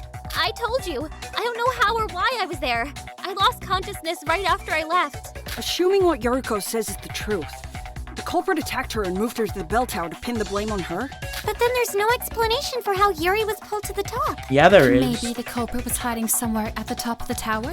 No. We looked around for a bit, but it's an exposed area with almost no furniture around. It would be very They difficult jumped for out someone the to hide window, themselves guys. up there. If Yoriko can't explain herself, we have no choice but to assume she's the culprit. Guys, please. Yeah. Wait, that's not true. I'm not. Don't jump to conclusions. Yoriko isn't lying. Hell yeah. Hook. Listen to her voice. She's telling the truth. I know you're a psychologist, Koro, but how can you be so sure? The method you're using to deduce Yoriko's alleged culpability is far too short-sighted. Now look at the bigger picture instead of focusing solely on her. She seems too overpowered. I feel like she genuinely does know, like, who's in charge here. Why Like, who committed the murder, because some people might think she called that as, like, a bluff. I think she genuinely knows. Why was Yuri killed? Speaking of which, didn't Yuri lock himself in his room after telling the girls to kill him? Yeah. It'd be awfully difficult to drag that guy out of his room. Oh, they messaged him with Yuriko's fucking iPad. If he was serious, a girl would only need to knock, and Yuri would open his door. Obviously, he gets a message from her pad telling her, like, hey, you know, come on over. Are you saying that And the that's what culprit is a happened. girl? So, like, doesn't it all point to Ruko anyway? No, oh my god, it's no. not me! Wait, everyone. If the culprit were a man, wouldn't that make the crime that That's much what I'm more saying. ingenious? The obvious answer would be that the culprit is a woman, but if it was a man, they would be able to exclude themselves from the list of suspects for that reason. But Yuri's the kind of guy who hates even being spoken to by another guy. Yeah, but he didn't know. As long as Yuri had locked himself in his room, a man would have never been able to lure him out. You guys are bad at this. Huh? According to what Emma just said, a man could have been the culprit if Yuri hadn't been inside his room. Yuri locked himself inside his room for 2 days and he left it for a single occasion. That occasion was the minigames. Oh god. Okay. In Hangman's flashback, you have to try and catch a thought that passes through your mind in a flash. Get it? When the game starts, the keyword will appear in the lower left corner with some of its letters left blank. A set of cards will also appear in the middle of the screen. The cards will initially be shown for about 5 seconds, during which you should, it's just like, match the card. Okay. You will receive a penalty for your score, and you'll take damage if the letter is incorrect or the cards don't match. Okay. Okay, so it's like a... Okay. It's like a matching card game. Got it. We got that. We locked in. We locked in for this. Okay. Okay, got it. Right here, and here, and then here, and here. Done. I win. I see. I'm goated. It was the party. I'm so freaking smart, bruh. Hell yeah. Booyah. Save this shit. Save. Boom. Resume the trial. Let's do this. Come on. Come on, this is light work. This is light work. We're moving through this quickly, The too. party last night. At least it feels like we are. Yuri was at that party, wasn't he? Didn't he drink late into the night too? Oh, yeah, he was there. So then if someone attacked Yuri right after the party ended, it could have easily been a man. Yep. Yes, that's true. You're taking that into account now? Quick-witted bunch, aren't you? I like him. You asshole! You're not even participating in the discussion! What? Do you want me to help? That'll be a million crows. I'll figure this all out for you then. Shut up, you Scrooge! If Sora's right, a man really could have attacked Yuri. Yes, obviously. But that's no reason to rule out a girl as a culprit. I agree, though, that's also Of true. course. She said that the culprit could be a man, not that they couldn't be a woman. I still think it's For a Hajime, man like though, Mr. but Kagurine, yeah, the idea I of him understand. giving up his life to a woman that approached him during the festivities is all too plausible. Yep. Yeah, but I'm curious about something. The party was last night, right? Yuri died this morning. It's true. If the culprit attacked Yuri after the party, wouldn't that mean the culprit was inside the Mono Cruise during nighttime? Not necessarily. The Mono Cruise doors lock after 10 p.m. Yeah. If the party was last night and the murder happened this morning, there's a huge gap of time missing between them. So the question is, if a man really did attack Riri after the party, what was he doing until morning? Well, I forgot. Hajime was setting up the party, right? So the bottles being water makes sense, and he could have, like, prepared this stuff beforehand, like the anesthesia for this. But didn't all the people He could who have were prepared all this drinking late before. into the night return to the Mono Cruise before 10 p.m.? That's, I can't really remember. It's Hajime. Probably. I was the only It has sober to one be. there. Unless they pull Although some crazy Yuri twist. was late. He told me he'd be stopping by the bathroom. I get it. That was when somebody kidnapped Rin then. No, that doesn't make sense, because the murder happened at the bell tower Right. just after the morning announcement. And she was The culprit there would have at been that locked point. inside the monocruise. They wouldn't have had any time to prepare for the murder. You're assuming things again. There's no rule that says you have to stay inside the monocruise during nighttime. It's true. Just that you What? can't sleep. But the rules. State that the monocruise doors close at 10 p.m. and that sleeping outside the dorms is not allowed. That's all. Yep, Kokoro's cooking. If the culprit never boarded the monocruise, they would be free to wander the island after the door was locked. If they stayed up all night, they wouldn't be breaking any rules. Yep. being outside the Mono Cruise at night isn't a rule violation? Is that true? Yes, I've done it before. What? I wondered what would happen if I slept during the day and stayed out all night outside. Okay. And nothing happened. The doors opened in the morning, and I was able to board the Mono Cruise as usual. But didn't Monocro say that monsters would be wandering the island at night? You still could have been injured, Coco. I was fine. I stayed on the main roads and never ran into any sort of monster.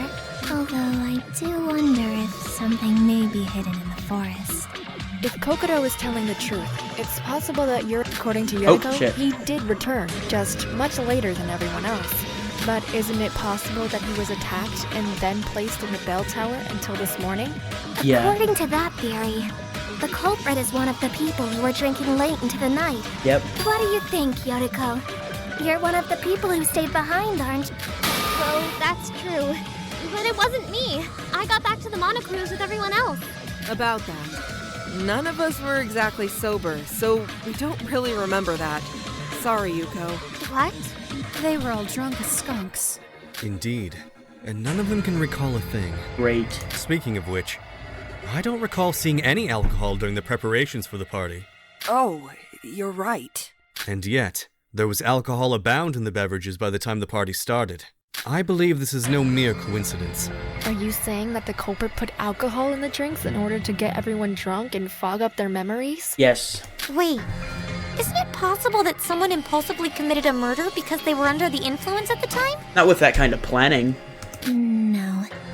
You can tell by Yeah. looking at the crime scene that someone put a great deal of thought into this murder. It doesn't fit an intoxicated cover-up. If the culprit brought the alcohol, doesn't that mean they helped organize the party? Yeah, and you were there, Hajime. Who are the ones organizing the party? You, Ra-Ra, Mac, Yuko, Mikado, and myself. Just the 6 of us.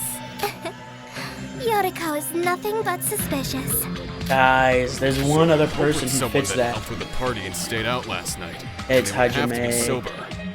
That's what you're saying? Hey, wait a second. The only person who wasn't drinking last night was Yoriko. Guys, come She on. said she'd be chaperoning Dry, since we had to get back by 10 p.m.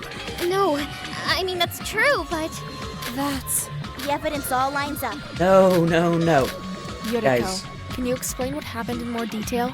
Oh my I god, just this is want to pissing me believe off. you. You're not listening to me. Oh, what? Aren't you taking this a little too far? Look, I'm innocent. To be accused as the culprit because of a series of coincidences, I can still defend myself, you know? Listen to me before you start talking. Oh my god, just give us the story. Quit doing all this. Okay, rebuttal showdown is about to begin. Let's hear it. In a rebuttal showdown, the goal is to shoot down your opponent's arguments and refute them. There are 5 lanes at the center of the screen. You may switch lanes before using the left and right arrow keys, and you can launch an arrow by selecting confirm. The opponent's arguments will disappear within 1 to 3 seconds after appearance and inflict damage. If you fail to shoot... Oh, excuse me. If you fail to shoot them down before that happens, the rebuttal gauge at the top will move to the right. If your opponent takes over the entire rebuttal gauge, your focus gauge will be damaged. On the other hand, it will move to the left. If you're successful, you'll take double the damage if it's in your favor, or in the opponent's favor, so do your best not to miss. You will have a chance to say her argument as the rebuttal proceeds. And afterwards, the rebuttal gauge will return. Like in the non-stop debate, you can repeat the yellow text in your opponent's arguments. Instead of truth bullets, you will be given truth arrows, which must be equipped on the bow in order to refute the argument. Press shift to change it, and S to equip. Once you equip a truth arrow, the bow will turn red, and you will not be able to change truth arrows. Wait. Okay, S and then shoot. Press S again to remove the equipped truth arrow. Wait, oh fuck. Okay, well, Yep, alright, cool. This is gonna go great. Alright. Show by's account. So S loads it. I know I have to accede to your unjust accusation. Oh shit, But okay. if I'm really the culprit, do you really think that I'd go about it this way? Like you said, Yuri would have done anything for a woman, even die for her. There's Face. no reason for me to wait until the party to kill him in such a complicated manner. Advance, hell yeah. The culprit may have waited until the party because of their plan involving the alcohol. Like we said before, they used it to dull everyone's memories so they could easily get away with their plan. Yes. The fact that Yuri attended the party in itself could indicate that he was working with the culprit. So you're just saying that I would do something as stupid as intentionally going to the party? If I was the culprit, I wouldn't go about it that way. Yeah. If you weren't at the tower with me, you wouldn't be suspecting me. Is that how it is? Just because of that, you're suspecting. Nope, that's not the only reason. That's not the only reason. Nice. Get owned. Save progress. Boom. Resume. Hell yeah. Dubskis. Dubskis and chat boys. It's not just that, Yoriko. Shobai told me that he saw you going to the bell tower this morning. What? He also said you were holding a long rope in your hand. A rope? The same rope that Rinrin was tied up with? Shobai, you were telling the truth, right? Huh? I was. At the time, I didn't know that woman would be so important to the case. I was wondering what she was planning to do with something like that. Now that I think about it, that was a really important piece of evidence. Wait, he's lying! Shobai Yeah, isn't telling the truth. I feel like he might He be. really was attacked by someone as soon as I left the Mono Cruise. He's trying to slander me. He's the culprit. Even if you say that. Yeah, all the evidence is stacked against you. It's almost undeniable. Or maybe you're just an idiot, Yoriko. What? Why are you all accusing me? Why me? Mr. Hashimoto's testimony is the most damning thing here. How do you plan to defend yourself against that? Yuko, are you really the culprit? Wait, Shobai really is lying. Ha, that's What? funny. Sora, did Shobai mention when he saw Yoriko leave? That's... Yoriko left right after the morning announcement, so wouldn't that be around 7 a.m.?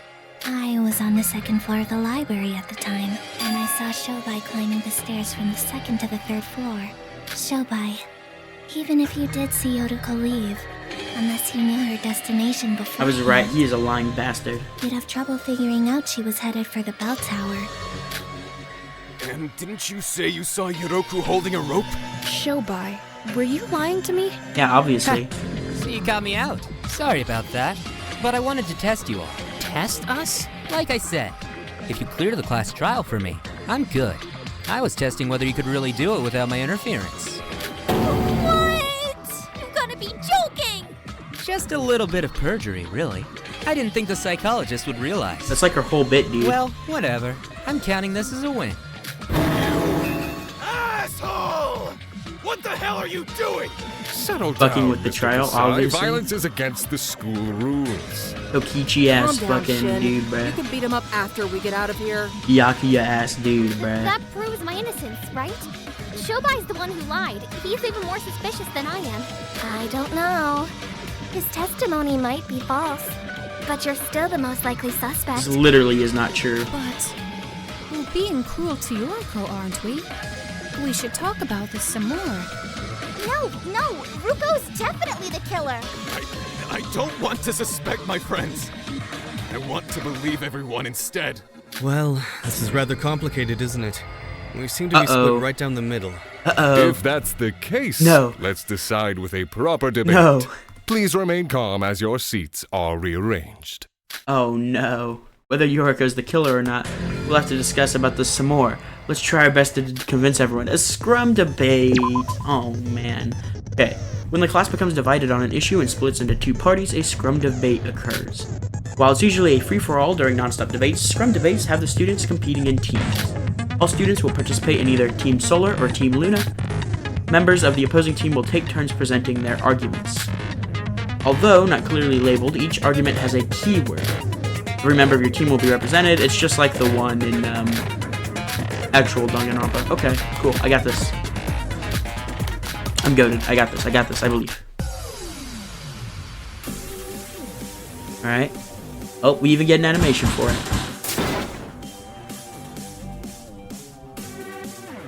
Okay. Alright. Team Lunar. I'm shocked Shobai's on this team, actually.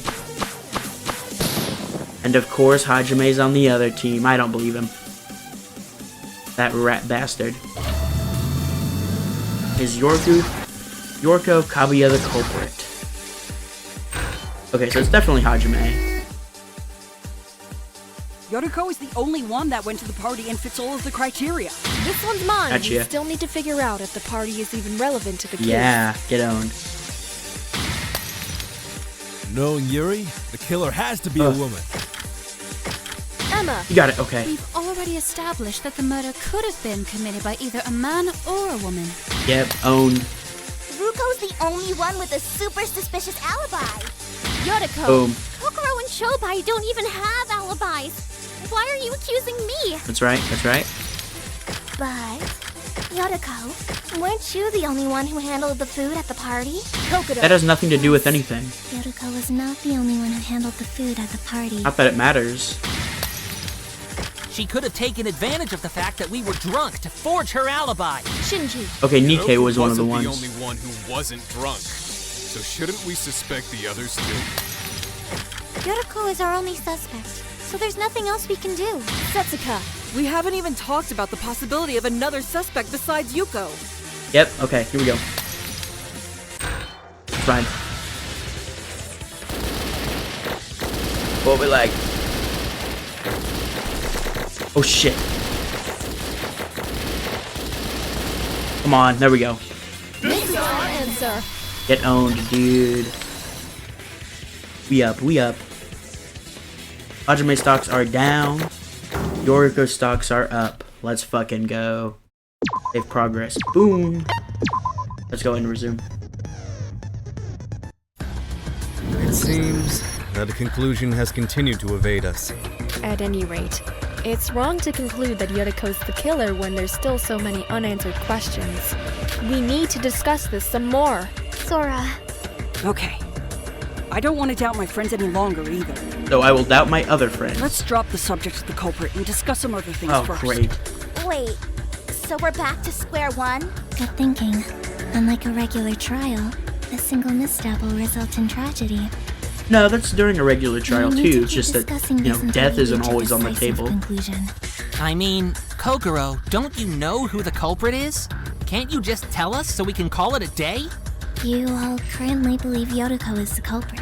Would you even be able to accept it if I named someone else? So you don't believe Miss Kabuya is the culprit? Obviously not. Alright, so instead of who they are, let's talk about how the culprit did it. How they did it? We're not sure whether the culprit attacked Riri this morning or after the party. Did you forget what the culprit did before they killed Riri? Before killing Yuri, she's talking about the object that was attached to Yuri's body. That object would be the hook with the rope. Got it. Obviously. Are you talking about the hook that was embedded in Yuri's calf? Yeah, you said it was already embedded when you first saw him, right? Even if Riri was drunk, he wouldn't have just stayed still while the culprit stuck that thing into his leg. They would have had to restrain him by any means possible. So you're saying we should discuss how the culprit went about doing that? How the culprit restrained Yuri. We have to figure this out. How they restrained him. I guess the anesthesia, right? Yep, okay, got it. Yeah, we got it. We might have all been plastered, Whoops, but I didn't mean to fire that. Riri wouldn't have just stayed still while someone Yep. stuck a hook into him. Got it. Maybe they stunned him by hitting him with a blunt weapon? That might be it, but let's wait. No, they wouldn't risk Yuri dying right there. Yep, Regardless, it's certain that the culprit did something to immobilize Yuri's body. that's right. Perhaps he Oh, was so I don't know why drunk it that he skipped. I didn't passed push out. S. Wait, no, that's dumb. I'm sorry. How the culprit restrained Yuri, there must have been evidence relating to the method they used. We Okay. might have all been plastered, but Riri wouldn't Was have. it Maybe they stunned him by hitting him that with one? a blunt weapon? No, that's wrong. Yeah, okay, it was that one. I just wanted to make sure. I wanted to see all of them first. Oh, damn it. I knew it. I accidentally shot it just randomly. Alright. Whatever. Save progress. W. We up. We up. I have evidence that the culprit didn't use such a straightforward method, Hibiki. We found traces of an anesthetic solution on the floor of the bell tower. Anesthetic solution? Look at that fraud. Kanade told me that it's similar to the kind used in the operating room during major surgeries. Yes, you can get some from the infirmary. Its presence at the bell tower leaves no doubt that the culprit used the anesthetic to subdue Mr. Kagurine.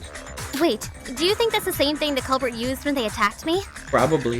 Maybe. But that's besides the point, Yotoko, so be quiet. God damn. Fine. And there's one more thing I know about the anesthetic. The other thing I learned about the anesthetic is... that would be Kanade's account. Oh. Got it.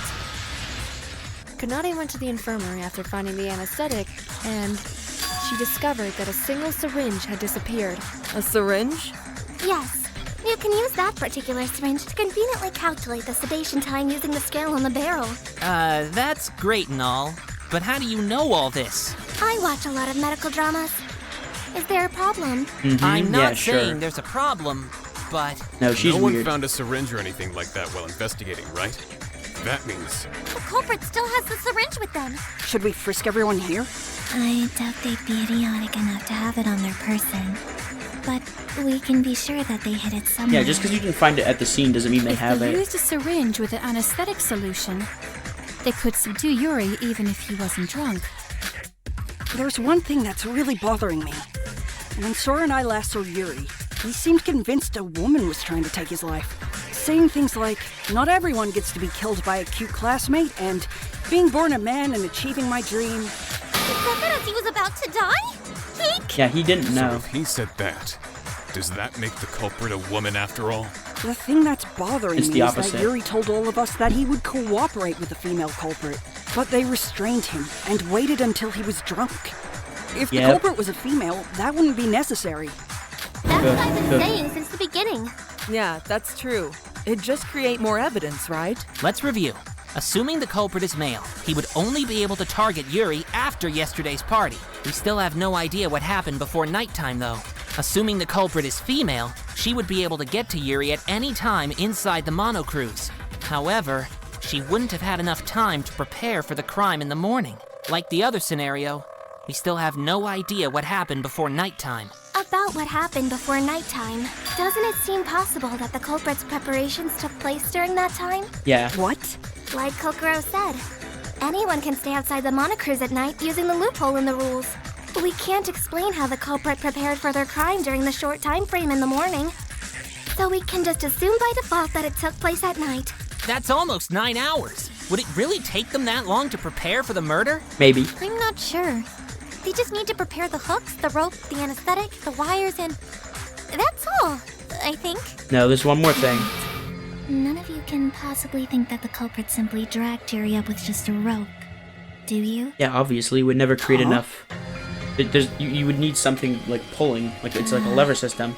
I did think something was amiss when you began accusing Yotoko. Obviously, you have to You've rip a been guy up there mistaken like from that. the beginning. That's crazy. What No are one you has the talking strength about? for that. The culprit didn't just drop Yuri to his death after dragging him up from the bell tower. Then, what else did they do? Oh, I see. It was so obvious that I almost missed it.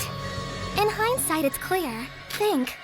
Yuri was short, but it's physically impossible for anyone to drag him hundreds of feet out to the bell tower. Yep. I doubt even Shinji could do it. Really? If you used a lever of That's sorts, what I was saying. it might be possible. Yes, it's possible. However, we were wrong in our initial assumption that the culprit was the one who pulled Yuri up. What? Our initial assumption was wrong? So what? What's the problem? The culprit didn't pull Yuri up. They moved Yuri. Oh, they're saying they jumped. Yeah. What method did they use? Allow me to remedy the situation. Oh?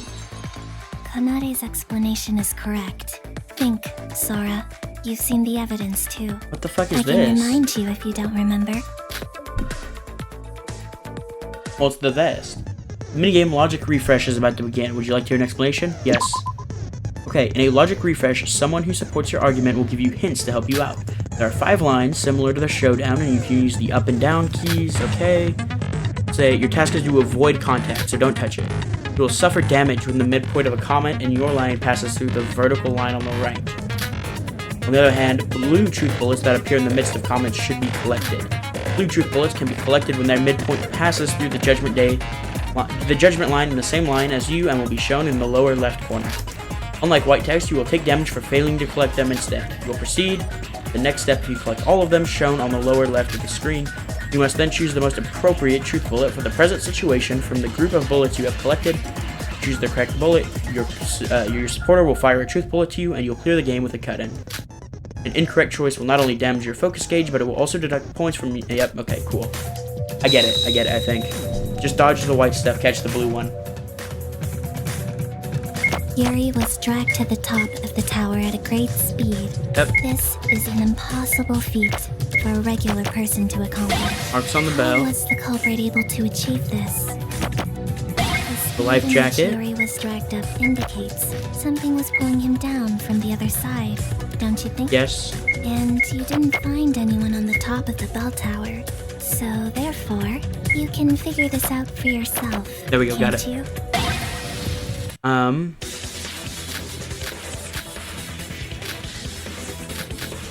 Tethered life jacket? I agree with that. That was it, okay, good. I was thinking it might have been marks on the bell, but we clutched up, obviously. I don't think I need to save anymore during these, because I think I've got it down. Resume. Yeah, it's definitely Hajime. I was right. It's possible that Yuri wasn't I'm dragged up by fully the convinced culprit. now, at this point. It's more logical to think that he was pulled up in reaction to something else. What are you talking about? There was a hook stuck in Yuri's calf, which was attached to a long rope. We thought that someone pulled Yuri up by that rope, but... Someone jumped down and pulled him up. It's physically impossible for someone to do that on their own. Yep. Huh? Are you sure? Yes. Furthermore, I discovered something with Setsuka earlier. Oh, you're talking about the life jacket, aren't you? Yes. Someone had left it hidden outside of the bell tower. We found the same kind of hook that was stuck in Yuri's calf embedded into the life jacket. And that hook was attached to a rope. However, the end was cut off. Yes. So, what does that mean? Oh! So in other words, Yuri was connected to the life jacket by the hooked ends of the rope. Yes. If the culprit jumped down from the bell tower while wearing the life jacket, Yuri would be pulled by the other end. Yep. For every action, there's an equal and opposite reaction. Yes. Exactly. That's what the culprit did. Wait, I don't get it. So why was Ruko at the top of the bell tower? Well, according to Yoriko, she was attacked and found herself unconscious, and then awoke at the top of the bell tower. When Yuki and I met Yuri on the first floor, the culprit must have been waiting for us at the top of the bell tower, along with the unconscious Yoriko, of course. That explains why Miss Kaguya was the only one there when Miss Sora and Mr. Maeda arrived. She was a red herring. The real culprit couldn't have been there. After all, they were already outside the bell tower when Mr. Kagurine was pulled up. It makes sense in theory, but I don't think he'd be able to be pulled up so easily. Why not? There's tons of other factors involved, like friction and whatnot. I would agree, Sora, but that's why the wires were do you installed. remember the bell ringing as Yuri was being pulled up? Yes, and now I think I know why. Yuri was pulled up as the culprit jumped down, and his body must have hit the bell. And the evidence that proves that is the marks on the bell? Got it. Okay. The culprit threaded the rope through the here's bell what I was and saying. used it as a fulcrum. Meant this earlier. I can't draw that well, but I'll draw you a picture to illustrate. Iroha, may I borrow your sketchbook? Oh, thank you for the thumbnail. Thank you for the thumbnail. This is how the culprit did it. As you all know, the hole in the top of the bell is very small. Small enough that the hook can't pass through it. Thanks for the thumbnail. I suspect that the culprit attached appreciate the it. hooks after first threading the rope through the hole. That's really high up. How is that even possible? Oh, well, I get it, but... Sora, your drawings could use some improvement. Wait, how did the culprit adjust the length of the rope? It sounds simple in theory, but they could have easily fallen to their death if they'd miscalculated. I believe they practiced it beforehand. If you look at the marks on the bell, they don't look shallow enough to have been made by a single attempt. Are you proposing that the culprit practiced this act many times before committing the actual crime? Yes. The hooks that were connected to Yuri couldn't have passed through the hole in the bell, so the culprit wouldn't fall. The marks on the bell are probably from the friction caused by the rope. How would they have done this and also from the multiple metal hooks times? scraping against the bell. After the culprit used the correct rope length to reach the surface, They could cut the end of the rope attached to the life jacket, and Yuri would fall to the ground due to the shifting weight and balance. This is the truth of the crime scene that Yuki and I witnessed. Wait a moment. Even if the culprit accounted for the length of the rope, the bell tower is far too tall. If they fell while hanging from just a life jacket with a hook, the force from the landing would dislocate their shoulders. Yeah, that's right. As Kanade says, the culprit would be severely injured without anything to cushion the impact. Something to cushion the impact. That way the culprit installed that object. That object is the wires on the wall.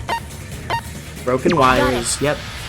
I was right. Earlier, Holy shit. I was actually right on why that. the culprit would go through all the trouble of setting up those wires. That was one of the things I wasn't sure about, if that was The correct. answer to Kanade's question is probably the broken wires. The broken wires? Yuri was cut by the wires as he was dragged up at a high speed. The Noted. resulting friction in the process may have had the effect of cushioning the impact. Now I get it. The wires weren't meant to kill Yuri, but rather to lessen the impact of the fall. I mean, that still This sucks, explains why the but culprit went I through the get it. tedious work of setting up those wires. Without a doubt. There's something bothering me. If the wires were sharp enough to slice through flesh, why didn't they cut the rope? That's a good question, If it really actually. was that sharp, it should have cut the rope attached to Yuri too. That rope was made from special materials. What? It's a tough one from the mart that won't break unless you carefully cut through its padding. I thought it was Bruh. cool, so I took note of it. Bruh. I didn't expect it to be used in a murder, though. Plot relevance, plot coincidence. I didn't like Ruko's that. not the culprit? I didn't like that explanation for that. That's what I've been telling you from the start. I'm a victim here too. That's too bad. Yeah. What? What do you mean that's too bad? Now we have to suspect everyone besides you as the culprit. No, not really. How are we supposed to narrow it down to the culprit now? Guys, come on. I see. So we're back at the start? Not really. We did learn something from the previous discussion. The culprit should have been outside the monocruise during nighttime after they kidnapped Yuri. Huh? How do you know that? Think about it. If the culprit was able to do test runs to adjust the rope's Yeah, they length would've had to been exactly out. as they needed, then they must have had enough time to do so. Being outside during nighttime with no one else but Yuri gives the culprit plenty of time to run trials without anyone finding out. Yep. Good point. Someone surely would have noticed the culprit if he was doing trial runs during daytime. Furthermore, there was a prevailing misconception that no one could exit the monocruise during nighttime. I'm sure the culprit thought there would be a good time to test their plan. Yeah, I'm surprised that we still held that belief until now when people like Kokoro already knew that wasn't the case. Well, I just stayed up all night once. Based on the previous discussion, we can infer that the culprit is a man. As Yes. we already know, a woman would have no reason to use such difficult methods. It's true that Mr. Kagurine's death would be automatically attributed to a woman due to his previous outburst. So, should a man have committed the crime, the very act of murder itself would become his alibi. It's Hajime, Clever guys. ploy, Oh my I must god. admit. Everyone's driving me So nuts. now that we know that, we can just narrow it down from all the guys here, right? In that case, we already know the culprit. It's either Mikado or Shobai. Shobai doesn't have an alibi, and Mikado's the mastermind. Please do not forget my sincere wish for a class trial free of prejudice. It should be unquestionably clear that I am giving it my all to unveil the truth. Damn, that's real. That's me right now. Shobai, were you asleep this whole time? Still not over. You must be crazy. Our lives are at stake right now, and you just dozed off? Hey, you've got all you need. I know the whole story, but you guys don't need my help to figure it out. I haven't been getting a lot of sleep lately. Wake me up when it's over. I agree. I agree, He's Shobai. insane! Anyways, Shobai or Mikado being the culprit seems unlikely, big bro. The culprit must have stayed late at the party last night to kidnap Yuri, but neither Mikado or Shobai were included in that group. But you know, can't Mikado use magic? He can. That's You've actually a seen fair him flying point. around like nothing. Kidnapping Yuri with those abilities would be a piece of cake. Nox's second law. All supernatural and preternatural agencies are ruled out as a matter of course. What the heck is that? An absolute code of logic in detective fiction that cannot be violated. It forbids supernatural or unrealistic phenomena from interfering with murders. Oh, I know that! Isn't it from Umineko when they cry?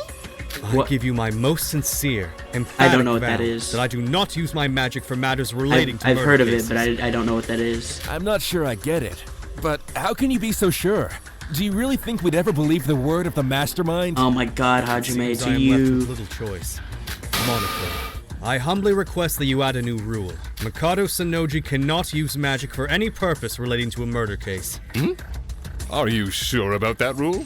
Absolutely. I've already resolved to seal my magic, and its very existence seems to be a hindrance to the natural progression of this trial. Yeah, but even then, it doesn't change the fact that you've already done it. I wish to use this opportunity to clarify my position within this killing game.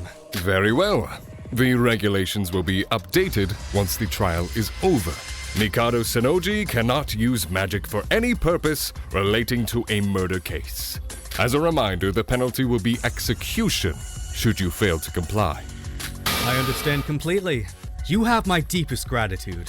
So, Mikado can't be the culprit. Sure. Why It doesn't are matter, you it's trying to make Hajime. this problem harder than it is? The answer Thank is you. already out.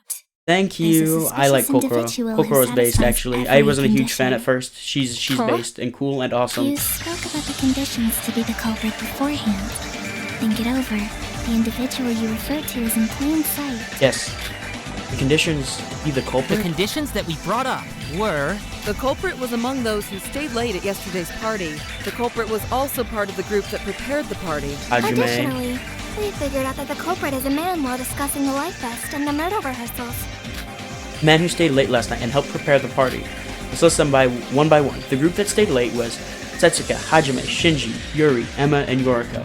Okay, so out of that list, Yuri, Hajime, and Shinji are the three guys. Yuri is dead, so Hajime and Shinji. The group that prepared the party was Setsuka, Hajime, Yuki, Mikado, Yoriko, and myself. Oh, guys, it's Hajime. Oh my god, I can't possibly believe it. Who would have seen this one coming?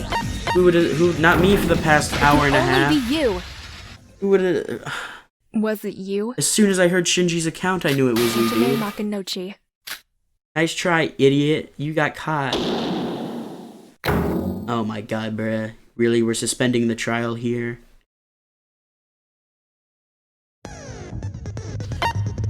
Whoa, time to save. Alright, let's finish this trial up.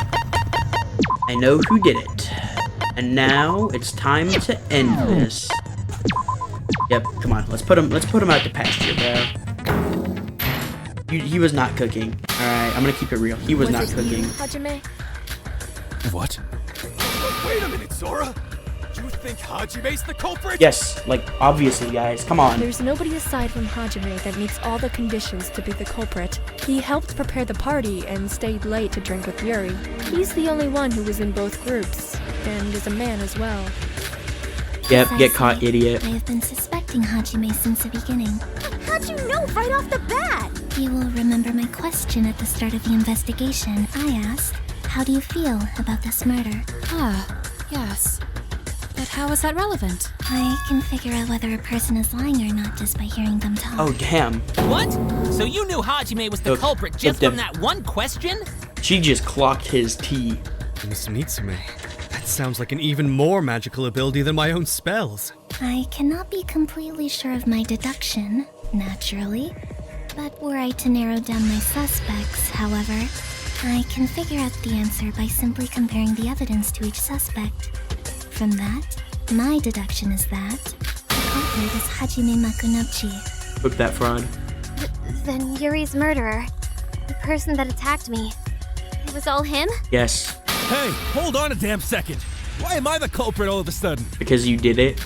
Don't you remember? I may fit the bill, but that doesn't change the fact that I was drunk. Nope, nice The try, only person idiot. who wasn't drunk was Yoriko.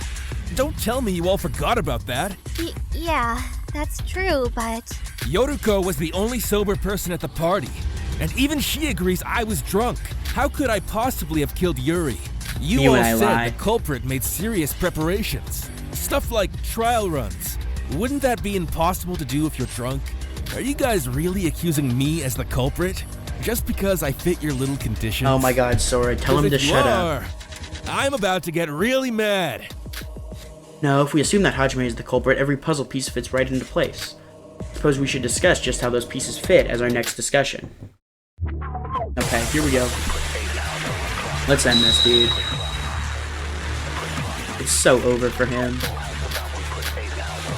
It's gonna be the leftover bottles. culprit couldn't have planned out their crimes while drunk. Yeah. So they must have been someone who didn't consume alcohol. Yes. Right! There's no way Hajime's the culprit. That's not Shinji, true. Please make judgments based on logic, not your friendship. There's plenty of reasons why Hajime is suspicious. No matter how suspicious I am, I couldn't have done anything while I was drunk. Ask Yotoko and check yourself. What Hajime just said is true. I don't think it is. Including Hajime, everyone who stayed to enjoy the party last night were completely drunk. No, that's wrong. Obviously, the guy who helped set up the party, and there was bottles that weren't alcohol. Oh man, I wonder who it was, guys. For first trial, I mean, it's a fine first trial, I guess, but I figured it out really Everyone was quickly. completely drunk last night? I'm not so sure about that. What are you saying? I found these liquor bottles in the guest house, and some of them were filled with water. Water?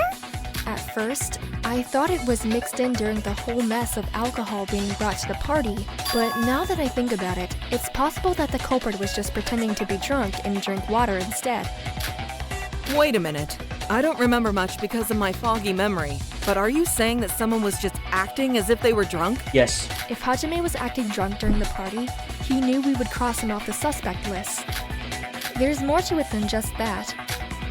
If I'm on the right track here, there's something I heard earlier should further condemn Hajime. That something is... Oh, Shinji's account. Yep, because he says he was not there. That doesn't sound right. What? Oh, shit.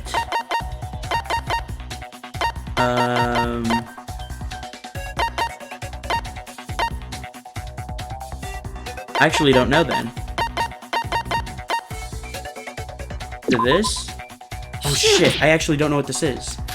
But something is...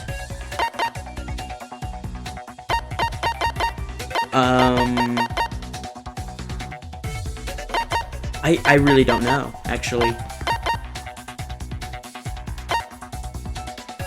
It's not that. Was it Yoriko's account?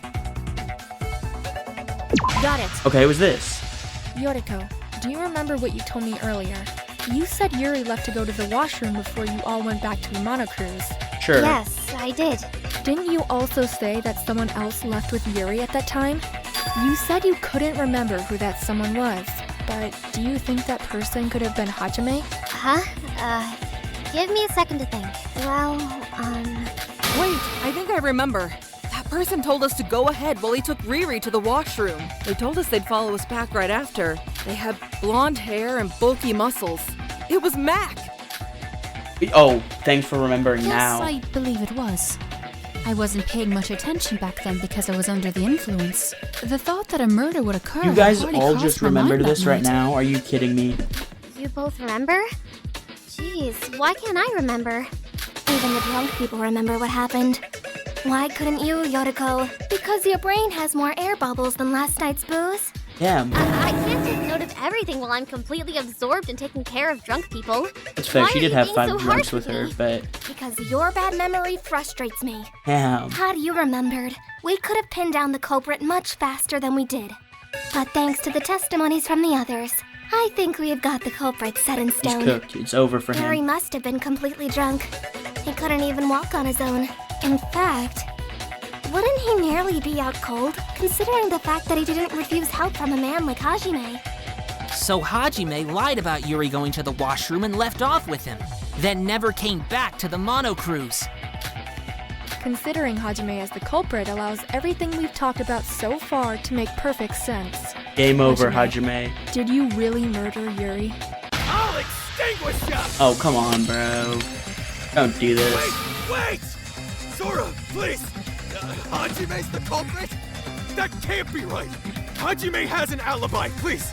Let me explain. Okay. I know fighting with words isn't my thing, but I'll have to do it to fight you, Sora. I have to do it for my friend. Yeah, it's game over, bro. You're gonna tell me he trained with you, but you already told me earlier that he didn't. Or that he was late.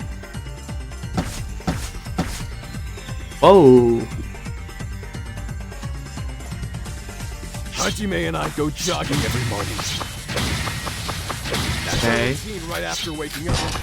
As always, I was waiting for him this morning.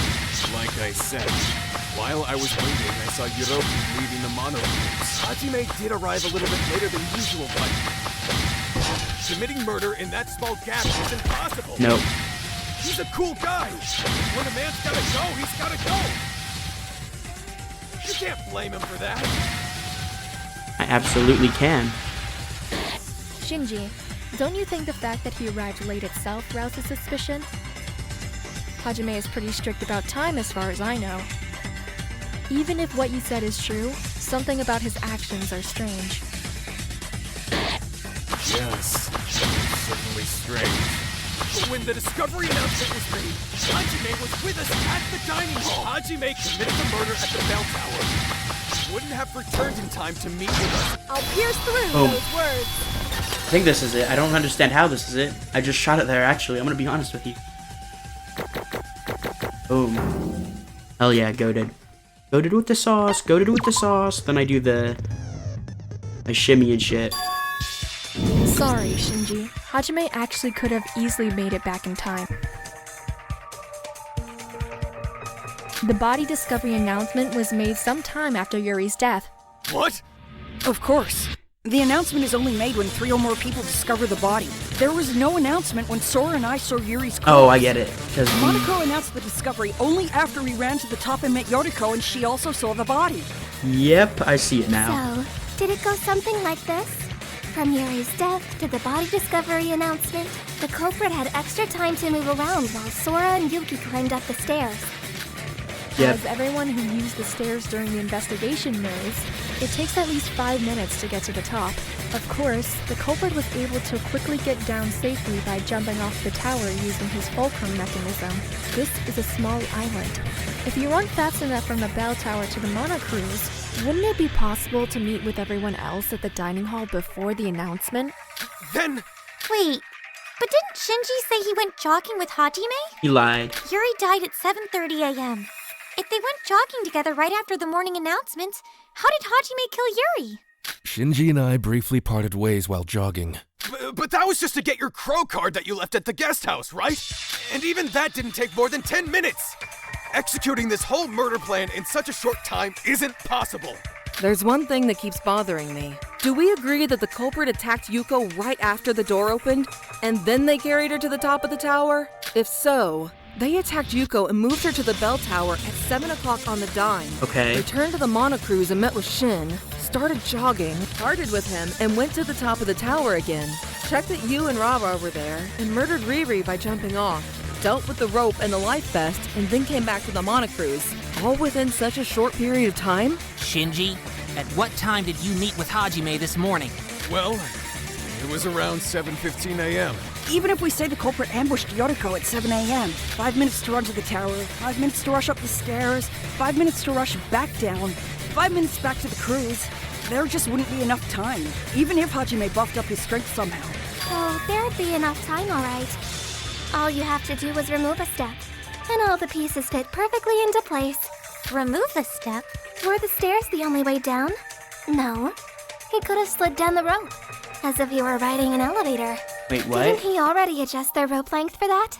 How? Ah, that makes sense. But wasn't the rope that connected to the life vest also connected to Yuri's body? Yuri died at 7:30 a.m., but if he rode the rope at that time, he would have killed Yuri after jumping. That's still a problem. Yes. He just had to get rid of the rope's connection with Yuri. Hajime could have simply yanked out the hook from Yuri's calf while he was carrying Yoriko to the top. Ew. Not a lot of people wander outside in the morning. And Hajime would be the first person to enter the bell tower. But why bother then, putting it in the first Everything be place? solved if we assume that he put it back into Yuri's leg? Sure, I guess, but that seems overly complicated. The wound he had was, he had the second calf stab wound. He had the second one. The mysterious stab wound on Yuri's right calf. Kanade's hypothesis would explain how that wound was created in the first place. Initially, the hook was in Yuri's right calf, but in order to save time after moving Yoriko to the top, the culprit used it as a mode of transportation. In other words, the culprit took out the hook from his right calf to move down, then hooked it back into Riri's left calf when he returned? After meeting with Shinji, The only thing left for him was to take his plan into action. So when he saw Yuki and Sora making their way to the top of the bell tower, he jumped down to kill Yuri. Wait, Rara. You said a while ago that the culprit used wires to slow the falling and cushion the impact. Yes. But if he used the rope before the murder like you just said, doesn't that mean there was nothing to cushion the impact? That's true. The wires cutting Yuri's body would break the fall when the culprit killed him. But if he jumped with nothing but a small hook on the other side, there wouldn't be anything to slow him down. Isn't this a bit problematic? I remember Miss Little Sis saying anyone who fell from that height would get their That's a shoulders good point. crushed. That is a good point. No, it's not a problem this time. I know this sounds like I'm contradicting my own words, but unlike back then, we know for sure who the culprit is. The culprit? Are you speaking of Hajime? You're just gonna say because he's buff as hell? I said anyone would end up with a shoulder injury because I didn't know who the culprit was. But Hajime's the ultimate boxer. Wouldn't he be able to withstand some degree of impact with his great physique? Sure. After all, no one cares more about their health than he does. The life vest also would have absorbed some of the impact, right? But doesn't that sound a bit unrealistic? Yes, but And we're even stuck in a if he killing could game, survive the dude. fall, that doesn't explain why he would bother setting up those wires. Why waste time preparing a braking system when you can just endure the impact in the first place? In your opinion, whom amongst us would possess the fortitude necessary to pull off such a feat? Amongst us, no way. Well, based on pure muscle, I guess Hajime would beat Bro. You see, the list of potential culprits has instantaneously been reduced to 2 individuals. Huh? Oh, I get it.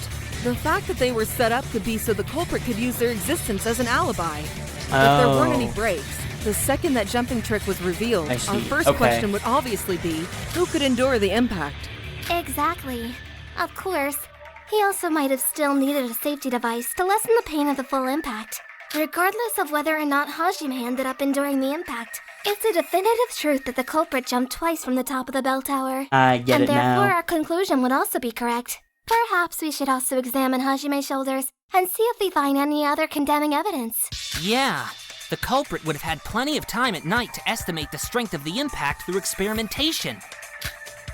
If I may interject, Yuki stated that he received a message from Yuri asking for assistance, but the existence of this correspondence in itself is extremely suspicious. Why is this trial so long, guys? Yuri, with his acute misanthropy, reaching out to another man on the verge of his own death. Is it not unnatural? Most certainly. Yuki even said that Yuri was delighted at the idea of being killed by a woman. It's Guys, we figured it definitely out. not the Please, let's attitude of move on. someone who would ask for help if such a thing had actually happened. The message was probably sent to Yuki by Hajime, using Yuri E-Handbook Plus to create an alibi.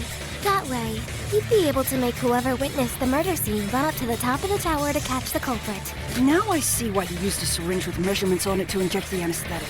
It was to make sure that Yuri woke up the second Sora and I got to the tower. So, Jimmy was really thinking that far ahead when he planned the murder? Hey, why are you all so confident that Hajime's the culprit? Because he is, So the obviously. culprit set up wires not only to cushion the impact, but to confuse us and set up an alibi. And then he used the rope to move down. I'd say that theory checks out. Yep. But why did he put the hook in Yuri's leg and then take it back out? That's a good He could question. have gone down the tower with the rope first and then put it in his leg. Could it be, perchance, that Miss Kabuya's interference threw a wrench into the culprit's machinations? Through a wrench? Allow me to explain my reasoning. Being unable to enter the monocruise once the slumbering hours occurred, the culprit was left with no option but to wait until morning. Therefore, it was crucial that they board the ship the moment the gates opened so they could play the part of the innocent. But Miss Kabuya stated that she exited the monocruise the instant the gates opened. Perhaps the two had a fateful encounter. Thus, the culprit had no choice but to ambush her in order to eliminate any possibility of her going to the bell tower. It would have completely jeopardized his carefully laid out plans, after all. Fair enough, I guess. I agree with Mikado. If you think about it, jumping off the top of the bell tower like that without anything to cushion your fall is just insane. It would have been a risky gamble. Even for Hajime, he wouldn't have done it unless he was forced to, due to some outside interference. But, like, why did Ruko even go out that early in the morning? It makes her super suspicious, you know? I told you already. I just wanted to get a head start on my investigation. With everyone's morale being boosted from the party, I felt motivated to really give it my all. But the murder made the whole thing pointless, of course. Well, I think we finally put all the pieces together. Is there anything we're missing, Hajime? Yeah, you're cooked, dude. Hey! Hajime! I still believe in you! Nah, it's over. Why are you just standing there? Tell them they're wrong! I admit, everything they've said seems to line up nicely. I'm not sure where to start. Maybe that's because you're guilty? Enough! Don't you believe in your friends at all? No, it's over, You're all dude. teaming up on me with weak, bullshit speculation. It's not weak. It's not bullshit. There's It's not nothing else to speculation. say. Let's hear it. During Terminate Tuck shooting, you have to present a final, decisive piece of evidence in order to defeat a desperate opponent using irrational arguments. You must break off pieces of their armor one by one, a total of 8 lines, and the opponent's argument will appear. Move the cursor over and press Z. The opponents have their own HP, okay? The maximum HP is 5, okay? Gray, purple, okay? You cannot move the cursor to the empty space in the middle. Lower left screen will display your ammunition, which will decrease by 1. You may reload by pressing Shift. Okay, occasionally you will see a black argument on the screen, which is the opponent's true feelings.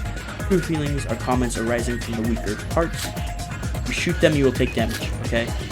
Don't shoot it. After breaking all the layers, you have an opportunity to put a final piece of evidence. Okay, cool. I get it. No, I got this.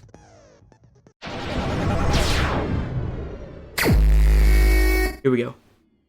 What a load of crap! You've got no proof! Why are you suspecting me? It's over. I refuse to believe this! You guys really falling for this shit? Your logic is bullshit! It's over. What a load of crap! It's over. You've got no proof! Boom. Why are you suspecting me? You guys really falling for this shit? What's the point? Your logic is bullshit! Gotcha. You've got no evidence! Boom. It's over.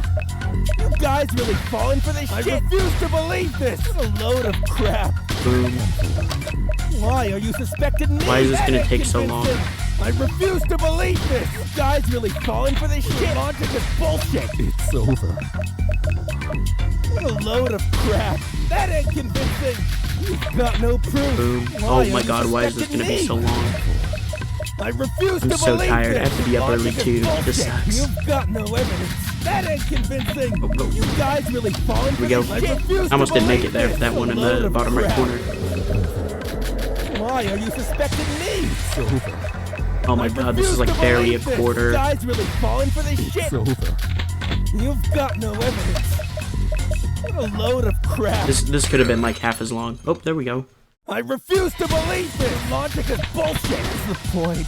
You guys really falling for this shit? You've got no evidence. It's a load of crap. Why are you suspecting me? Got no proof. Boom. It's over. I refuse to believe this! You've got no evidence. What a load of crap. That ain't convincing! I refuse to believe this! Logic is bullshit! Why are you suspecting me? You guys really falling for this There we go, shit? there we go. Okay, this is better. It's a load This is of the rhythm I crap. like better. What's the point? You've got no proof. That ain't convincing. I refuse to believe this. Boom, You've boom, got no boom. evidence. It's a load of crap. That ain't convincing. I refuse to believe this. Logic is bullshit. Why are you 4, 5, suspecting 6. me? You There we guys go. really falling for this shit? You've got no evidence. There we go. It's a load of crap. Why are you suspecting me? There we go. Okay, That boom, ain't reload. convincing. I 1, 2. refuse to believe 1, this. 2. You've got no 1, evidence. reload. It's a load of crap. That ain't 1, convincing. 1, 2, I reload. refuse to believe this. 1, 2. Oh, there we go. You've got no proof. Why are you suspecting me? That ain't convincing. Your logic is bullshit. You guys really falling? I refuse to believe this. You've got no evidence. Uh-oh. A load of crap. There we go. We got that. I Okay. refuse to believe this. You've got no evidence. Your logic is bullshit. A load of Boom, crap. boom, You've got no boom. proof. Reload. You've got Oop, I didn't realize we were out. Why are Okay. you suspecting me? I refuse to believe this. You've got no proof. Why are Boom, you boom, suspecting boom. me? That ain't Boom, convincing. reload. Your logic is bullshit. Nope. I refuse Boom. to believe this. Got no evidence. Boom. A This is load it. of crap. That Oh, ain't get there. convincing. I refuse to believe this. Boom. Got no evidence. Boom, boom. Logic is bullshit. Boom, Load boom. of crap. You've got no Boom. proof. You've got no Reload. evidence. There we go. Why- 1, 2. That's it. Alright, here we go. What is it? Tell me why the hell I'm suspicious. Unusual behavior for Hajime. Wait, what? You've got no proof. Why are you suspecting Uh-oh. that ain't convincing? Is it not Your logic unusual is behavior for bullshit. Hajime? I refuse to believe I didn't mean to do got that. no evidence. What's the point? That ain't There we go. convincing. Okay, boom. I refuse to believe Boom. this. Got no Boom. evidence. Your logic is bullshit. Boom. Okay, that was it. Is it not unusual behavior for Hajime? Tell me why the hell I'm suspicious. Oh, I see. You have to do it really slow. Okay, there we go. This is the end. Booyah. No! Stop it! Nah, we got you, bro. You've been dragging this out for a little bit too long. That's all I gotta say, bro. Save progress. Booyah. Hey, Hajime, are you really going to insist that you were drunk? You, Hajime Makunouchi, got completely drunk? That's not like you at all, Hajime. Nobody in our group cares more about their health than you, Hajime. Cook this fraud, bro. I thought it was kind of strange that you were drinking at the party. You did say drinking a bit was good for your health, but you've made it sound like you drank way more than that. And I just can't see someone like you not being able to restrain themselves from drinking. There's a little thing called mood at a party, you know? I'm human just like the rest of you. Even I can cut loose and ignore my health for a bit. Who cares? There's still so much evidence against him. I just remembered. You were the one who invited Riri to the party, weren't you? Right. He suggested that we invite Yuri, saying he's not entirely a bad person. Even then, he hadn't forgotten to talk about the importance of health. Damn it! Hajime, what the hell were you thinking? He was thinking, man, I gotta get myself killed. I'm not the culprit. Fine. Have it your way. Let's review this case from the start. Yeah, let's finish You'll have this. no choice but to admit to your crimes. Let's cook this fraud. I do not feel good at all, actually. I had to take a quick break after that last portion to go take a break. So I'm back here. It's the next morning. I'm not feeling good. So hopefully I can get this out soon. In the closing argument, you have to recap the events of the case in the format of a 4-frame comic strip. Top left screen will show the total number of pages, and you will have to complete a separate comic strip for each page. Some frames/cut pieces will be given at the bottom of the screen. Choose a piece with the left and right arrow keys and put them in order. Press A to check specific details. As the difficulty rises, more frames and cuts will be given. The product will still be a 4-frame comic. Fake frames/cuts will be present. Once a page is complete, you will then proceed to review it. If you think you resemble the pieces correctly, press Z to check the answer. Otherwise, you may reset the page by pressing X. There's no penalty. Yep, same thing as normal. Okay, here we go. Alright, let's put this together now. Okay, so analyze. Setsuka suggesting to throw a party. The culprit came with a plan after hearing about the party. Yuri declaring that the girls may kill him. Okay, so it's this one, and then it's this one, and then it's this one, and then it's this one. Yep, he declares he's gonna do it, and then the killer's like, oh cool, I have a way to do this. And then Setsuka's like, I'm gonna throw a party, and then the killer is like, alright, cool beans, I'll kill him at the party. The culprit helped me set up the party. Yuri heavily intoxicated, the party began. During the preparations, the culprit sneaks in alcohol. Okay, so this one, this one, this one, this one, right? Is that it? Yep, he helps prep, puts the water in. Yuri gets drunk, and then, again, off he goes. Culprit pretending to help Yuri and sneaking away from the group. Party went on until nighttime. Culprit takes her to the bell tower. Injecting. Okay, so it's this one, this one, this one, this one. Yep, takes him from the party to the bell tower and hits him with the anesthesia. No, it's not gonna be that one. Culprit adjusting the rope link. Unexpected appearance. Okay, so he's adjusting the rope length. He goes to enter the ship. Yoriko walks out, and then he's like, shit. Damn. There we go. Okay, cool. After adjusting the rope, he carries to the top of the tower.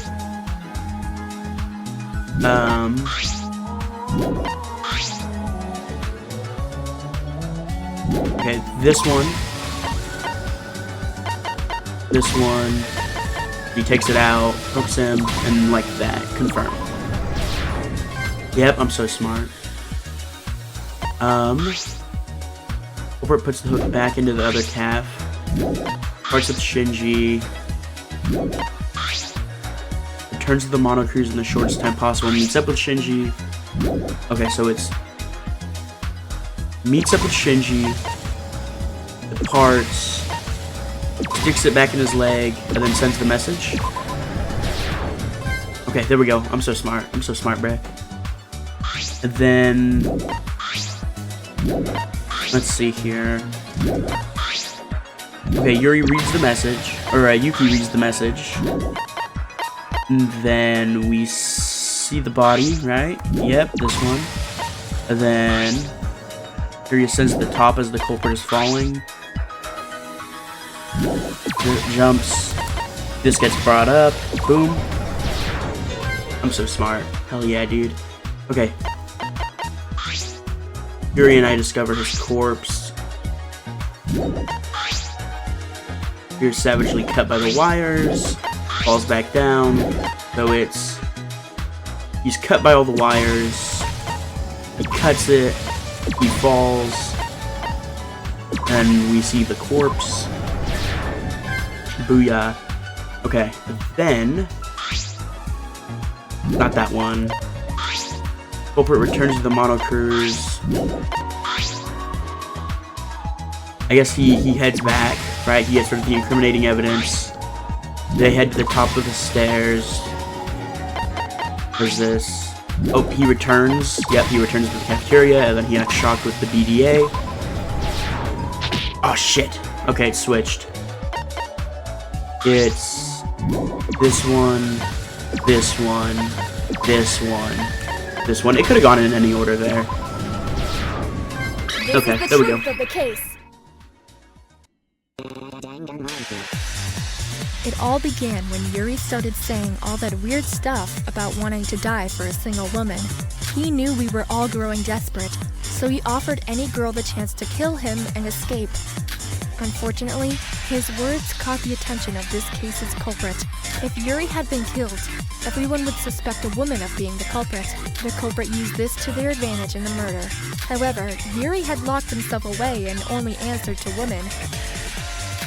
Setsuka decided she wanted to host a surprise party to get everyone to cheer up. Our culprit saw this party as a critical part of their plan. Yep. After getting himself involved with the party setup, he was able to convince everyone to invite Yuri. I did think that was weird, While honestly. preparing the party, our culprit took the opportunity to swap some of the drinks with alcohol. This was to make sure people would get drunk. It wasn't long after the party started when Yuri, a man who is fond of alcohol, had become completely intoxicated. Alcohol's bad for you. That's what this has taught me. Both our culprit and the victim drank late into the night until they had to return to the Mono Cruise. Once the party reached its end, our culprit helped Yuri and slipped away from the others. As a result, both the culprit and the victim were left all alone at night outside the Mono Cruise. Once separated, the culprit took our victim directly to the bell tower. Since this all took place at night, there were no witnesses or interruptions that could affect them. Yuri was already passed out from being drunk, but to be extra sure, our culprit used a syringe to inject him with an anesthetic solution that would keep him out for a long time. Since our culprit had plenty of time until morning, he took some time to practice his method. It was during this practice that they made sure all of their measurements were perfect. It's crazy that I figured this entire case out upon seeing the first clue of evidence. Well, most of the entire case. Like, I got the way they did it, I got it right immediately as soon as I saw the life jacket, and that's really funny to me. Once the culprit was satisfied with their preparations, they had to wait outside until morning. Once the morning announcement went off, our culprit was going to enter the Mono Cruise. However, as soon as the doors opened, Yodako stepped out of the Mono Cruise. If she had gone to the bell tower, this whole case would have been ruined for the culprit. The culprit had no choice but to inject her with the remaining anesthetic and moved her to the bell tower. Although the decision was made in the moment, it actually ended up driving suspicion away from them. During this time, the culprit had become late to their morning jog with Shinji, so they had to hurry. So, they removed the hook from Yuri's right calf while moving Yodako. Going both up and down the stairs would take too much time, so they decided to use the hook as a means of transportation. With Yoriko in tow, the culprit rushed to the top of the bell tower. With the hook detached, our culprit quickly jumped off the tower using their fulcrum method. Genuinely crazy that he did this without fucking breaking something.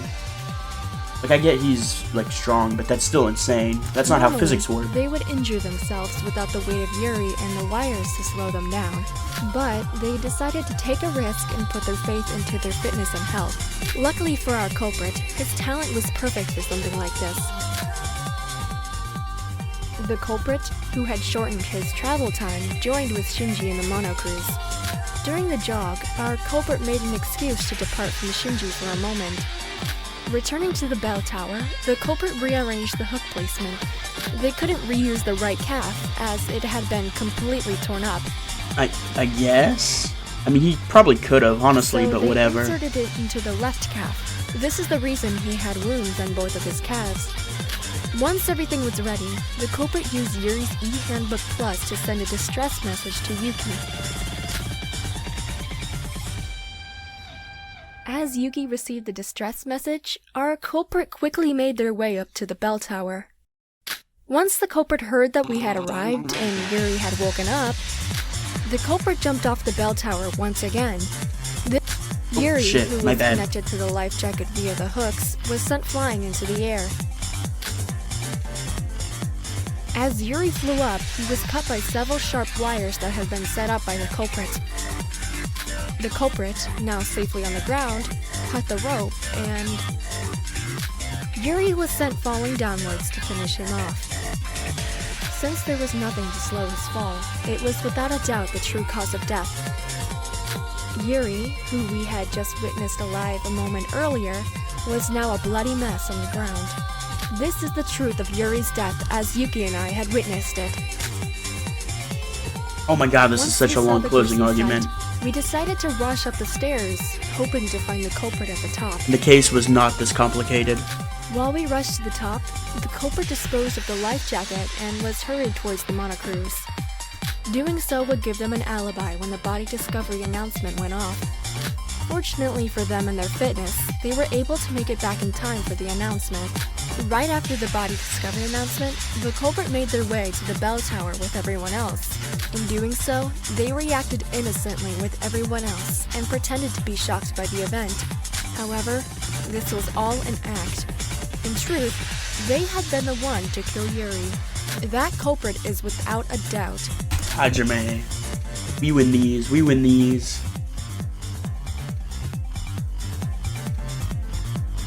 You, Hajime Makinoshi, the ultimate boxer! Damn. So I'm 2-2 on this game, bruh. I predicted the victim and the killer. I'm goated. Here we go. I'm locked in. I'm locked in this time.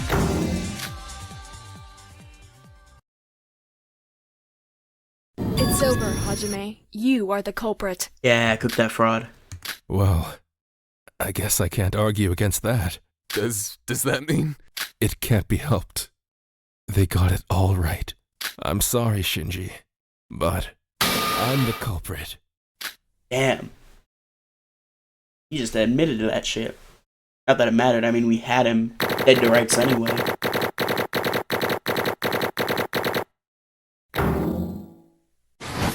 Boom, hell yeah. That's what we're talking about. 12 skill points.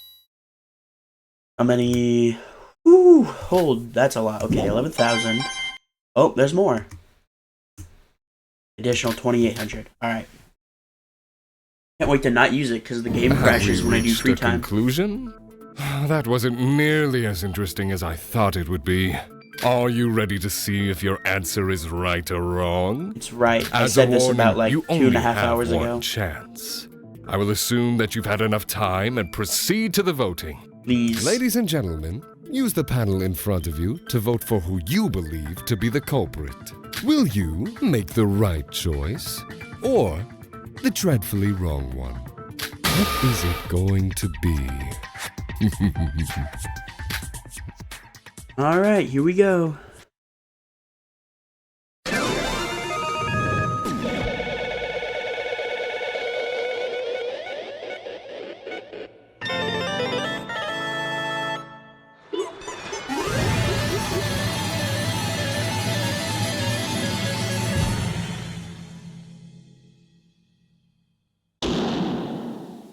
Booyah! All right, that was chapter 1. Hell yeah! In all fairness, it was a pretty good trial. I just figured it out really early, which made it kind of tiring to go through. Also didn't happen that I got horribly sick. Your answer is correct. The culprit who killed Yuri Kagurine was Hajime Makanouchi. Congratulations on coming to the correct conclusion. I'm not gonna do voices because I'm not feeling good. Hajime, how could you? My bad. I'm sorry. What? Sorry? You're the culprit. You murdered Yuri, and all you have to say for yourself is, I'm sorry? Why? Hajime, why would you, of all people, kill someone? That's... Right. Please give us an answer. Why did you kill Yuri, Hajime? I can't tell you. Huh? You can't tell us? Yes. You wouldn't understand, even if I did, and it would only make you despise me more than you already do. Are you serious? It's your fault we had to go through this whole trial mess in the first place. We do all this and you don't even give us a straight answer? But... Well, to be honest, you weren't very helpful, sis. Hey now. Mac, please tell us. We just want to know why. Did you forget about the rules of the class trial? Huh? The rules. Yikes. If the Blacken's identity is revealed in the trial, they will be punished. Listen. Right. Hajime, you're about to die now. Don't you realize that? Indeed, those are the cruel rules of the class trial. If the Blackened is identified during the class trial, they alone will be punished. Since Monocro confirmed our answer, Hajime is without a doubt the Blackened that killed Yuri. And thus, Hajime won't be able to escape from the inevitability of his imminent death. Yeah. She's right, Hajime. We don't despise you, but we have to know. What led you to commit murder? That's why. Was it just because you wanted to escape? That's all? That's... It was the same for all of us. We all have friends and family waiting for us out there. We all had the willpower to hold in our desire to escape.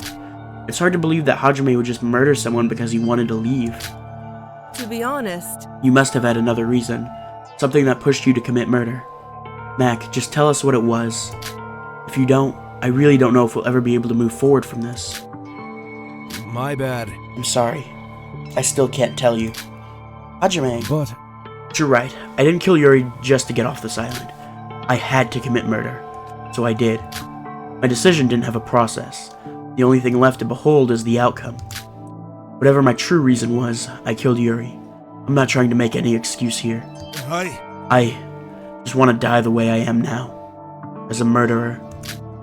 Hajime. Come on. Die. Don't jump to conclusions. That's not decided yet. Just wait, I'm sure there'll be another way. Huh? What are you talking about? There are no exceptions to the rules on this island. Are you turning to escapism now? But wait. No, but... I'm sorry. Hold on just a second, Hajime. Did you say you wanted to die as a murderer? Huh? What are you getting at, Kokoro? That's true. That's not what you're thinking at all. What are you saying? It's clear to me now. You cannot deceive me, Hajime. The emotion in your words just now. You're hiding something. Huh? What's the matter, Kokoro? I'll explain. While it's true that Hajime's words just now seem stoic, his thoughts betray something else entirely. Hajime is under the belief that he himself will not die at all. Are you for real? What do you mean, Kokoro?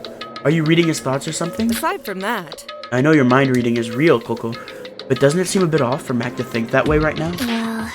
I cannot read his exact emotions because of those sunglasses covering his eyes, but I see that there was an abnormal reason for your murder of Yuri. What was it? What are you saying? I have no idea what you're talking about. I was prepared to die. I have nothing more to say. Monocro, just start your stupid punishment. Mr. Makanouchi, you may tell them. What? Now then. You may tell them the truth. I suppose you are concerned about the consequences, but that is of no matter. Speak freely. Besides, I doubt we can hide this from Kokoro any longer. Better watch it. Hey, stop bothering him. Why are you trying to make that decision for him? Is this another one of your conspiracies? But... Mikado, are you sure it's okay? Huh? Good grief. Completely. You are already aware of our abilities, yes? While we cannot reveal everything at this moment, telling them your reason for murder should be acceptable. I will handle the aftermath. Do as you please, Mr. Makanouchi. Huh? Those two. What are they talking about right now? Ah, I see. Really? Well, if you say so.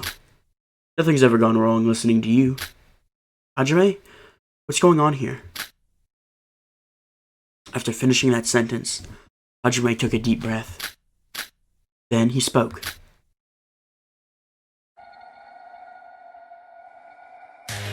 So, y'all want to know why I committed murder, huh? Oh, sick. The answer's simple. It's because I was supposed to commit murder. His eyes full of madness, his mouth letting out a twisted tone of voice. The Hajime we knew was gone, and in his place was a Hajime we had never seen before. Well, what are you He's talking evil. about, Hajime? This is my evil You're OC, acting guys. really strange. What's so strange? You all wanted to know why I did it, right? Because it was funny. And it's just as I said. It was my mission to murder. I don't understand what you're saying. And something doesn't look right about you now. Sorry for keeping quiet, but since it's already too late, and Mikado gave me permission, I'd like to say it out loud to y'all. Okay. What's going on? Say what out loud? Careful now. Although this must be painful to hear, I must reveal. Oh, okay, so he's like a co-mastermind, I guess. I must reveal that Mr. Makinochi is a proud member of Void. What? Void, what's that? This is... It's the name of the organization Mikado briefly mentioned on the first day we came to this island. But Huh? Didn't he just make that up for his false persona? Oh, Persona, I love Persona. I'd rather be playing that. It looks like that wasn't the case. That's right. I'm working with Mikado, mastermind behind this whole killing game. What? Wait! It's a lie. This can't be. Wrong. It is no lie. This fact perfectly explains Hajime's strange behavior. It was all planned out from the start. Then everything he did, everything we know him for, it was all an act? Hey! I told you, didn't I? If I tell you why I killed you, you'd all hate me even more. I was trying to pay you all back for our past week together by getting off the stage as quietly as possible. Hajime, were you really on the mastermind's side this whole time? Yes. That's right. I've been on his side from the very first day of this field trip. No, before that even, from the very start of his plan. That's... Are you for real? The world-famous boxing star Hajime Makinochi involved in a large-scale criminal organization like this? Damn it. Normally this would have been perfect for a headline, but I'm in shock. I can't believe it. You're not stuffed? You... Hajime. Why? How come? What do you mean by supposed to murder? I believe. They likely coordinated this event in advance. You must kill someone to escape this island. It's easier said than done. The killing game could easily fall into a deadlock when its centerpiece is something as wicked as murder. I suppose Hajime's role was to break the deadlock by committing the first murder. Am I correct? I'm impressed. Indeed. We had planned everything in advance. It would have been serendipitous for a murder to have occurred without Mr. Makinouchi's involvement, but reality is rarely that cooperative. What the? That conversation at the dining hall yesterday. Do you remember when Yuri said that our motive to murder was weak? Back then, Mikado answered that the killing game was structured so that someone would kill. Is that what he meant? Is this what he meant by that? Hajime worked for the mastermind and hid among us in our daily lives, among us. And if a murder didn't occur, he was going to come out and do it himself? Now then. Now that we've crossed this threshold, I believe it would be best to drive the dagger of despair in even deeper. Allow me to reveal one more painful truth to all of you. In truth, Mr. Makinouchi and I are not the only members of Void. What? Myself included, Void is an organization of 5 members in total. And all 5 of them are currently standing in this very courtroom. Do you count as one of the 5? That's my question. Do you fully grasp the implications of what this means? No way. That means there's more of us besides Hajime that are working for you right now? What? No way. Who are they? Naturally, I cannot say. Oh, and if it wasn't already evident, the late Mr. Kagarin is excluded from all this. It is truly a tragedy. He would have made this school trip so much more interesting had he lived a bit longer. Either way. I had no choice. It was to create a conflict of men versus women for the exact recreation of that case. Oh, the first case of Dangnaronpa Another, right? Where you have like the men and female bathrooms, right? Yuri was the only one whose death would be able to achieve that. He stirred up theories of a woman being the culprit just by being the victim of this case. Huh? What? Hajime, don't tell me that's the sole reason you murdered someone. Hey! You listening, Shinji? My mission was to kill someone. All I had to do was choose who. Of course, I had to prepare the murder and all the tricks by myself as well, It was a lot of work and a lot of weight on my shoulders. But I tried my best to win, but I guess it was too hard for me to deceive the brain power of 13 people. Not to mention, it would have been a whole other problem had I actually won. You bastard. Huh? Big bro, no violence. Oh, damn. Unable to repress his anger, Shinji ran towards Hajime. But Hajime easily overpowered Shinji, someone taller than himself, with a single punch. dumbass. Are you nuts? Did you really think you could challenge the ultimate boxer? Mr. Makinochi, even if you are about to depart, violation of the rules under my watch is unacceptable. Yes. It doesn't matter. My job's done here. Hey! Shinji! My god. He's out cold. You're kidding! What was that, Hajime? You hit Big Bro with your full strength? We've been together for a week now. I thought you saw us all as your friends. Unforgivable! Did everything that happened this week mean nothing to you? Yeah? Yeah, well. Well, it was enjoyable to some extent. At one point, I really did feel like I had made some real friends. But why? Why did you bring us here just to make us kill each other? Kokoro, can't you just read his mind and find out? Sorry. Mind reading is not perfect. It cannot be used anytime I desire either. It can only tell the general emotional state and the mood of the individual, not their exact thoughts. I can't just simply understand why he's decided to side with the mastermind. What I can tell you right now, though, is that everything Hajime has said is true. My bad. Anyways, sorry for tricking you guys. But I couldn't help it. I can't live on without this plan. Bye. Hey now. Pardon me, Mr. Sonoji and Mr. Makinochi. Every time you voids get the spotlight, I feel like I am reduced to a mere bird with no purpose. I have my roles as the teacher and judge, but it seems like the job has come for me to do my job as well. Yes. It seems that I was a bit too hasty in giving my surprise announcement. Without further ado, Mr. Monocro, please begin the grand finale of the class trial. Very well. I've prepared a very special punishment for this case is blackened. Hajime Makinochi, the ultimate boxer. Hey. I think that's enough, Mikado. You don't have to go this far. I don't need the punishment, so just tell me the way out and I'll be waiting for you there. And beg your pardon. I'm afraid I don't follow. You are the loser of this trial and therefore you will be executed. Hey. Whoa, stop joking around. I'm supposed to leave after this. Surely you won't actually kill me, will you? Good grief. I will. What? What? Forgive me, Mr. Makinochi, but even I cannot bend the rules of this game. Are you not aware that we void are participating on the side of the students? I'm certain you have not forgotten that the correctly identified blackened must face execution. What are you saying? I said stop joking around. Oh, then. Shall we begin? Ah, I see. Oh, this is just part of the act, right? You're just pretending, right? Farewell, Mr. Makinochi. I shan't forget you. Farewell. There is no need to cower in fear like that. Who knows? Perhaps if our plan succeeds, a blessing of fortune may be able to resurrect you. Okay, so bringing Utsuro back is the plan. So what happened to Utsuro, bro? You son of a bitch! Do you think the other three are just gonna let you get away with this? Yeah, I'll reveal probably. the entire plan right now! It's punishment time! Okay, so there's 3 others. Who do I think it is? If I had to guess, just off the top of my head, people that seem weird or kind of suspicious in some way. Kanade, the journalist, and maybe Setsuka, or maybe like the actress. Those are probably my picks, just off the cuff of who I think it could be in Void.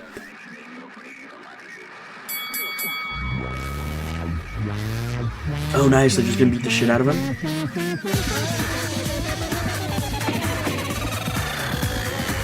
Oh my fucking god, that is cursed.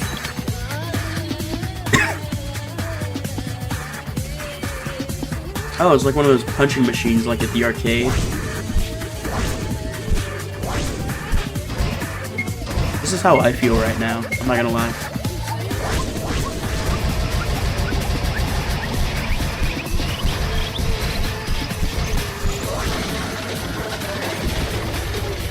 God damn.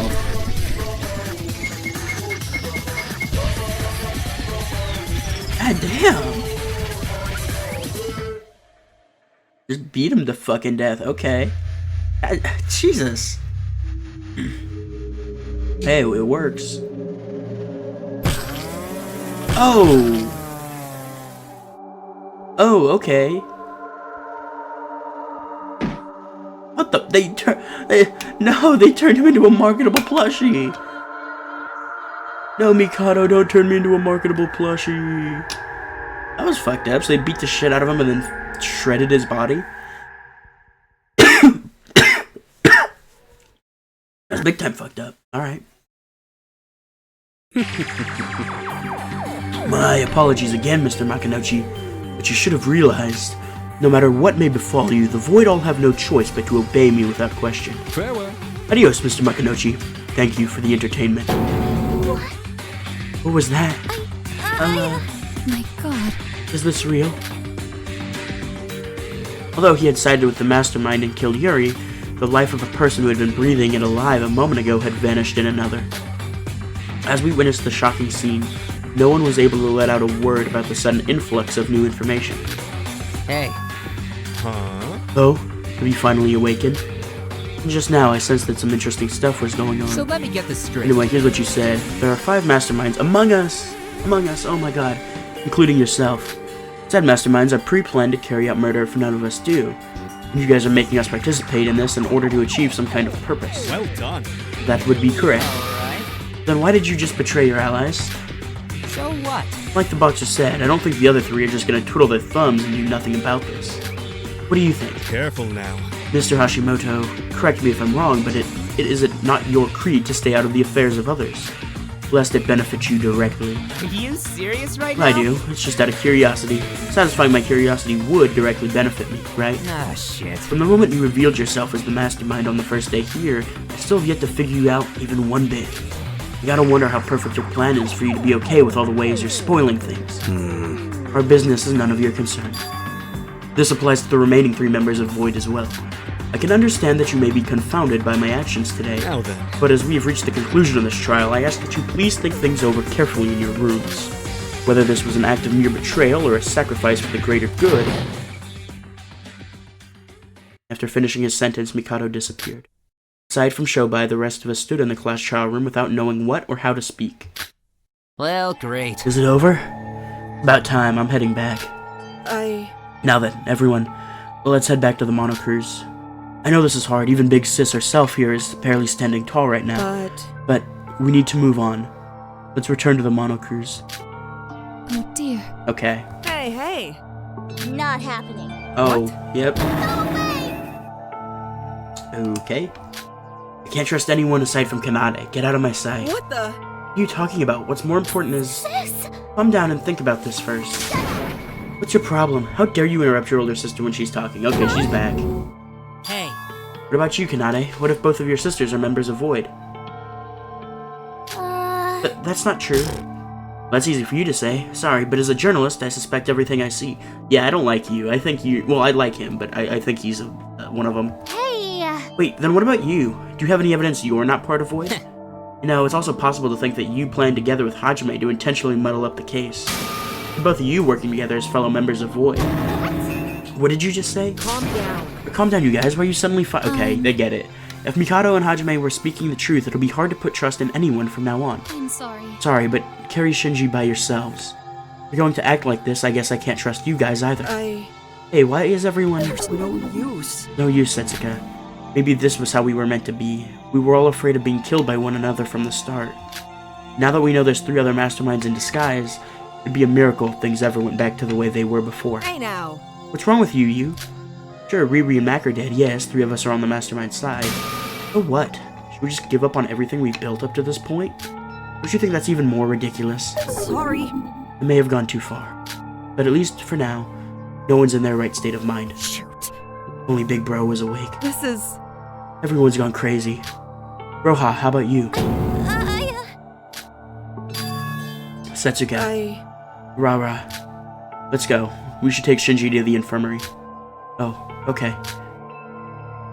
That dramatic scene was like a perfect summary on how an infectious disease becomes a pandemic. Some of our bonds were already unstable from the start. This class trial just hammered the final nail in the coffin.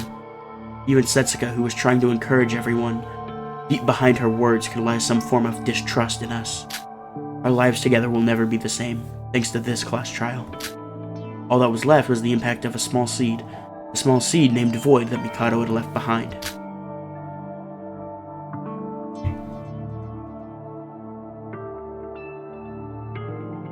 After carrying Shinji to the infirmary with Setsuka, I silently left the monocruise on my own. Some time has passed and night had arrived, but the chaos still remains. The chaos where you can't trust anyone.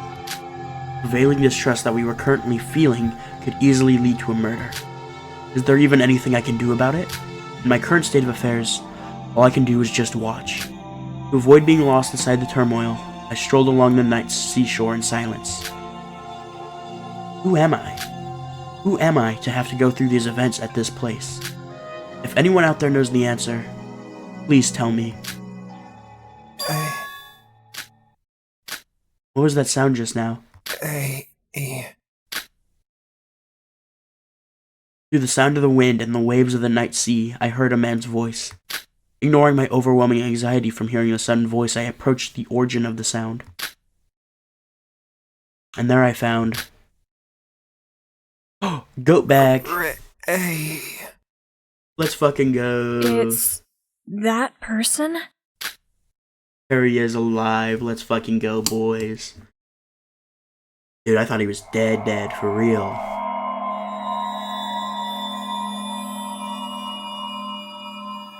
Oh my god.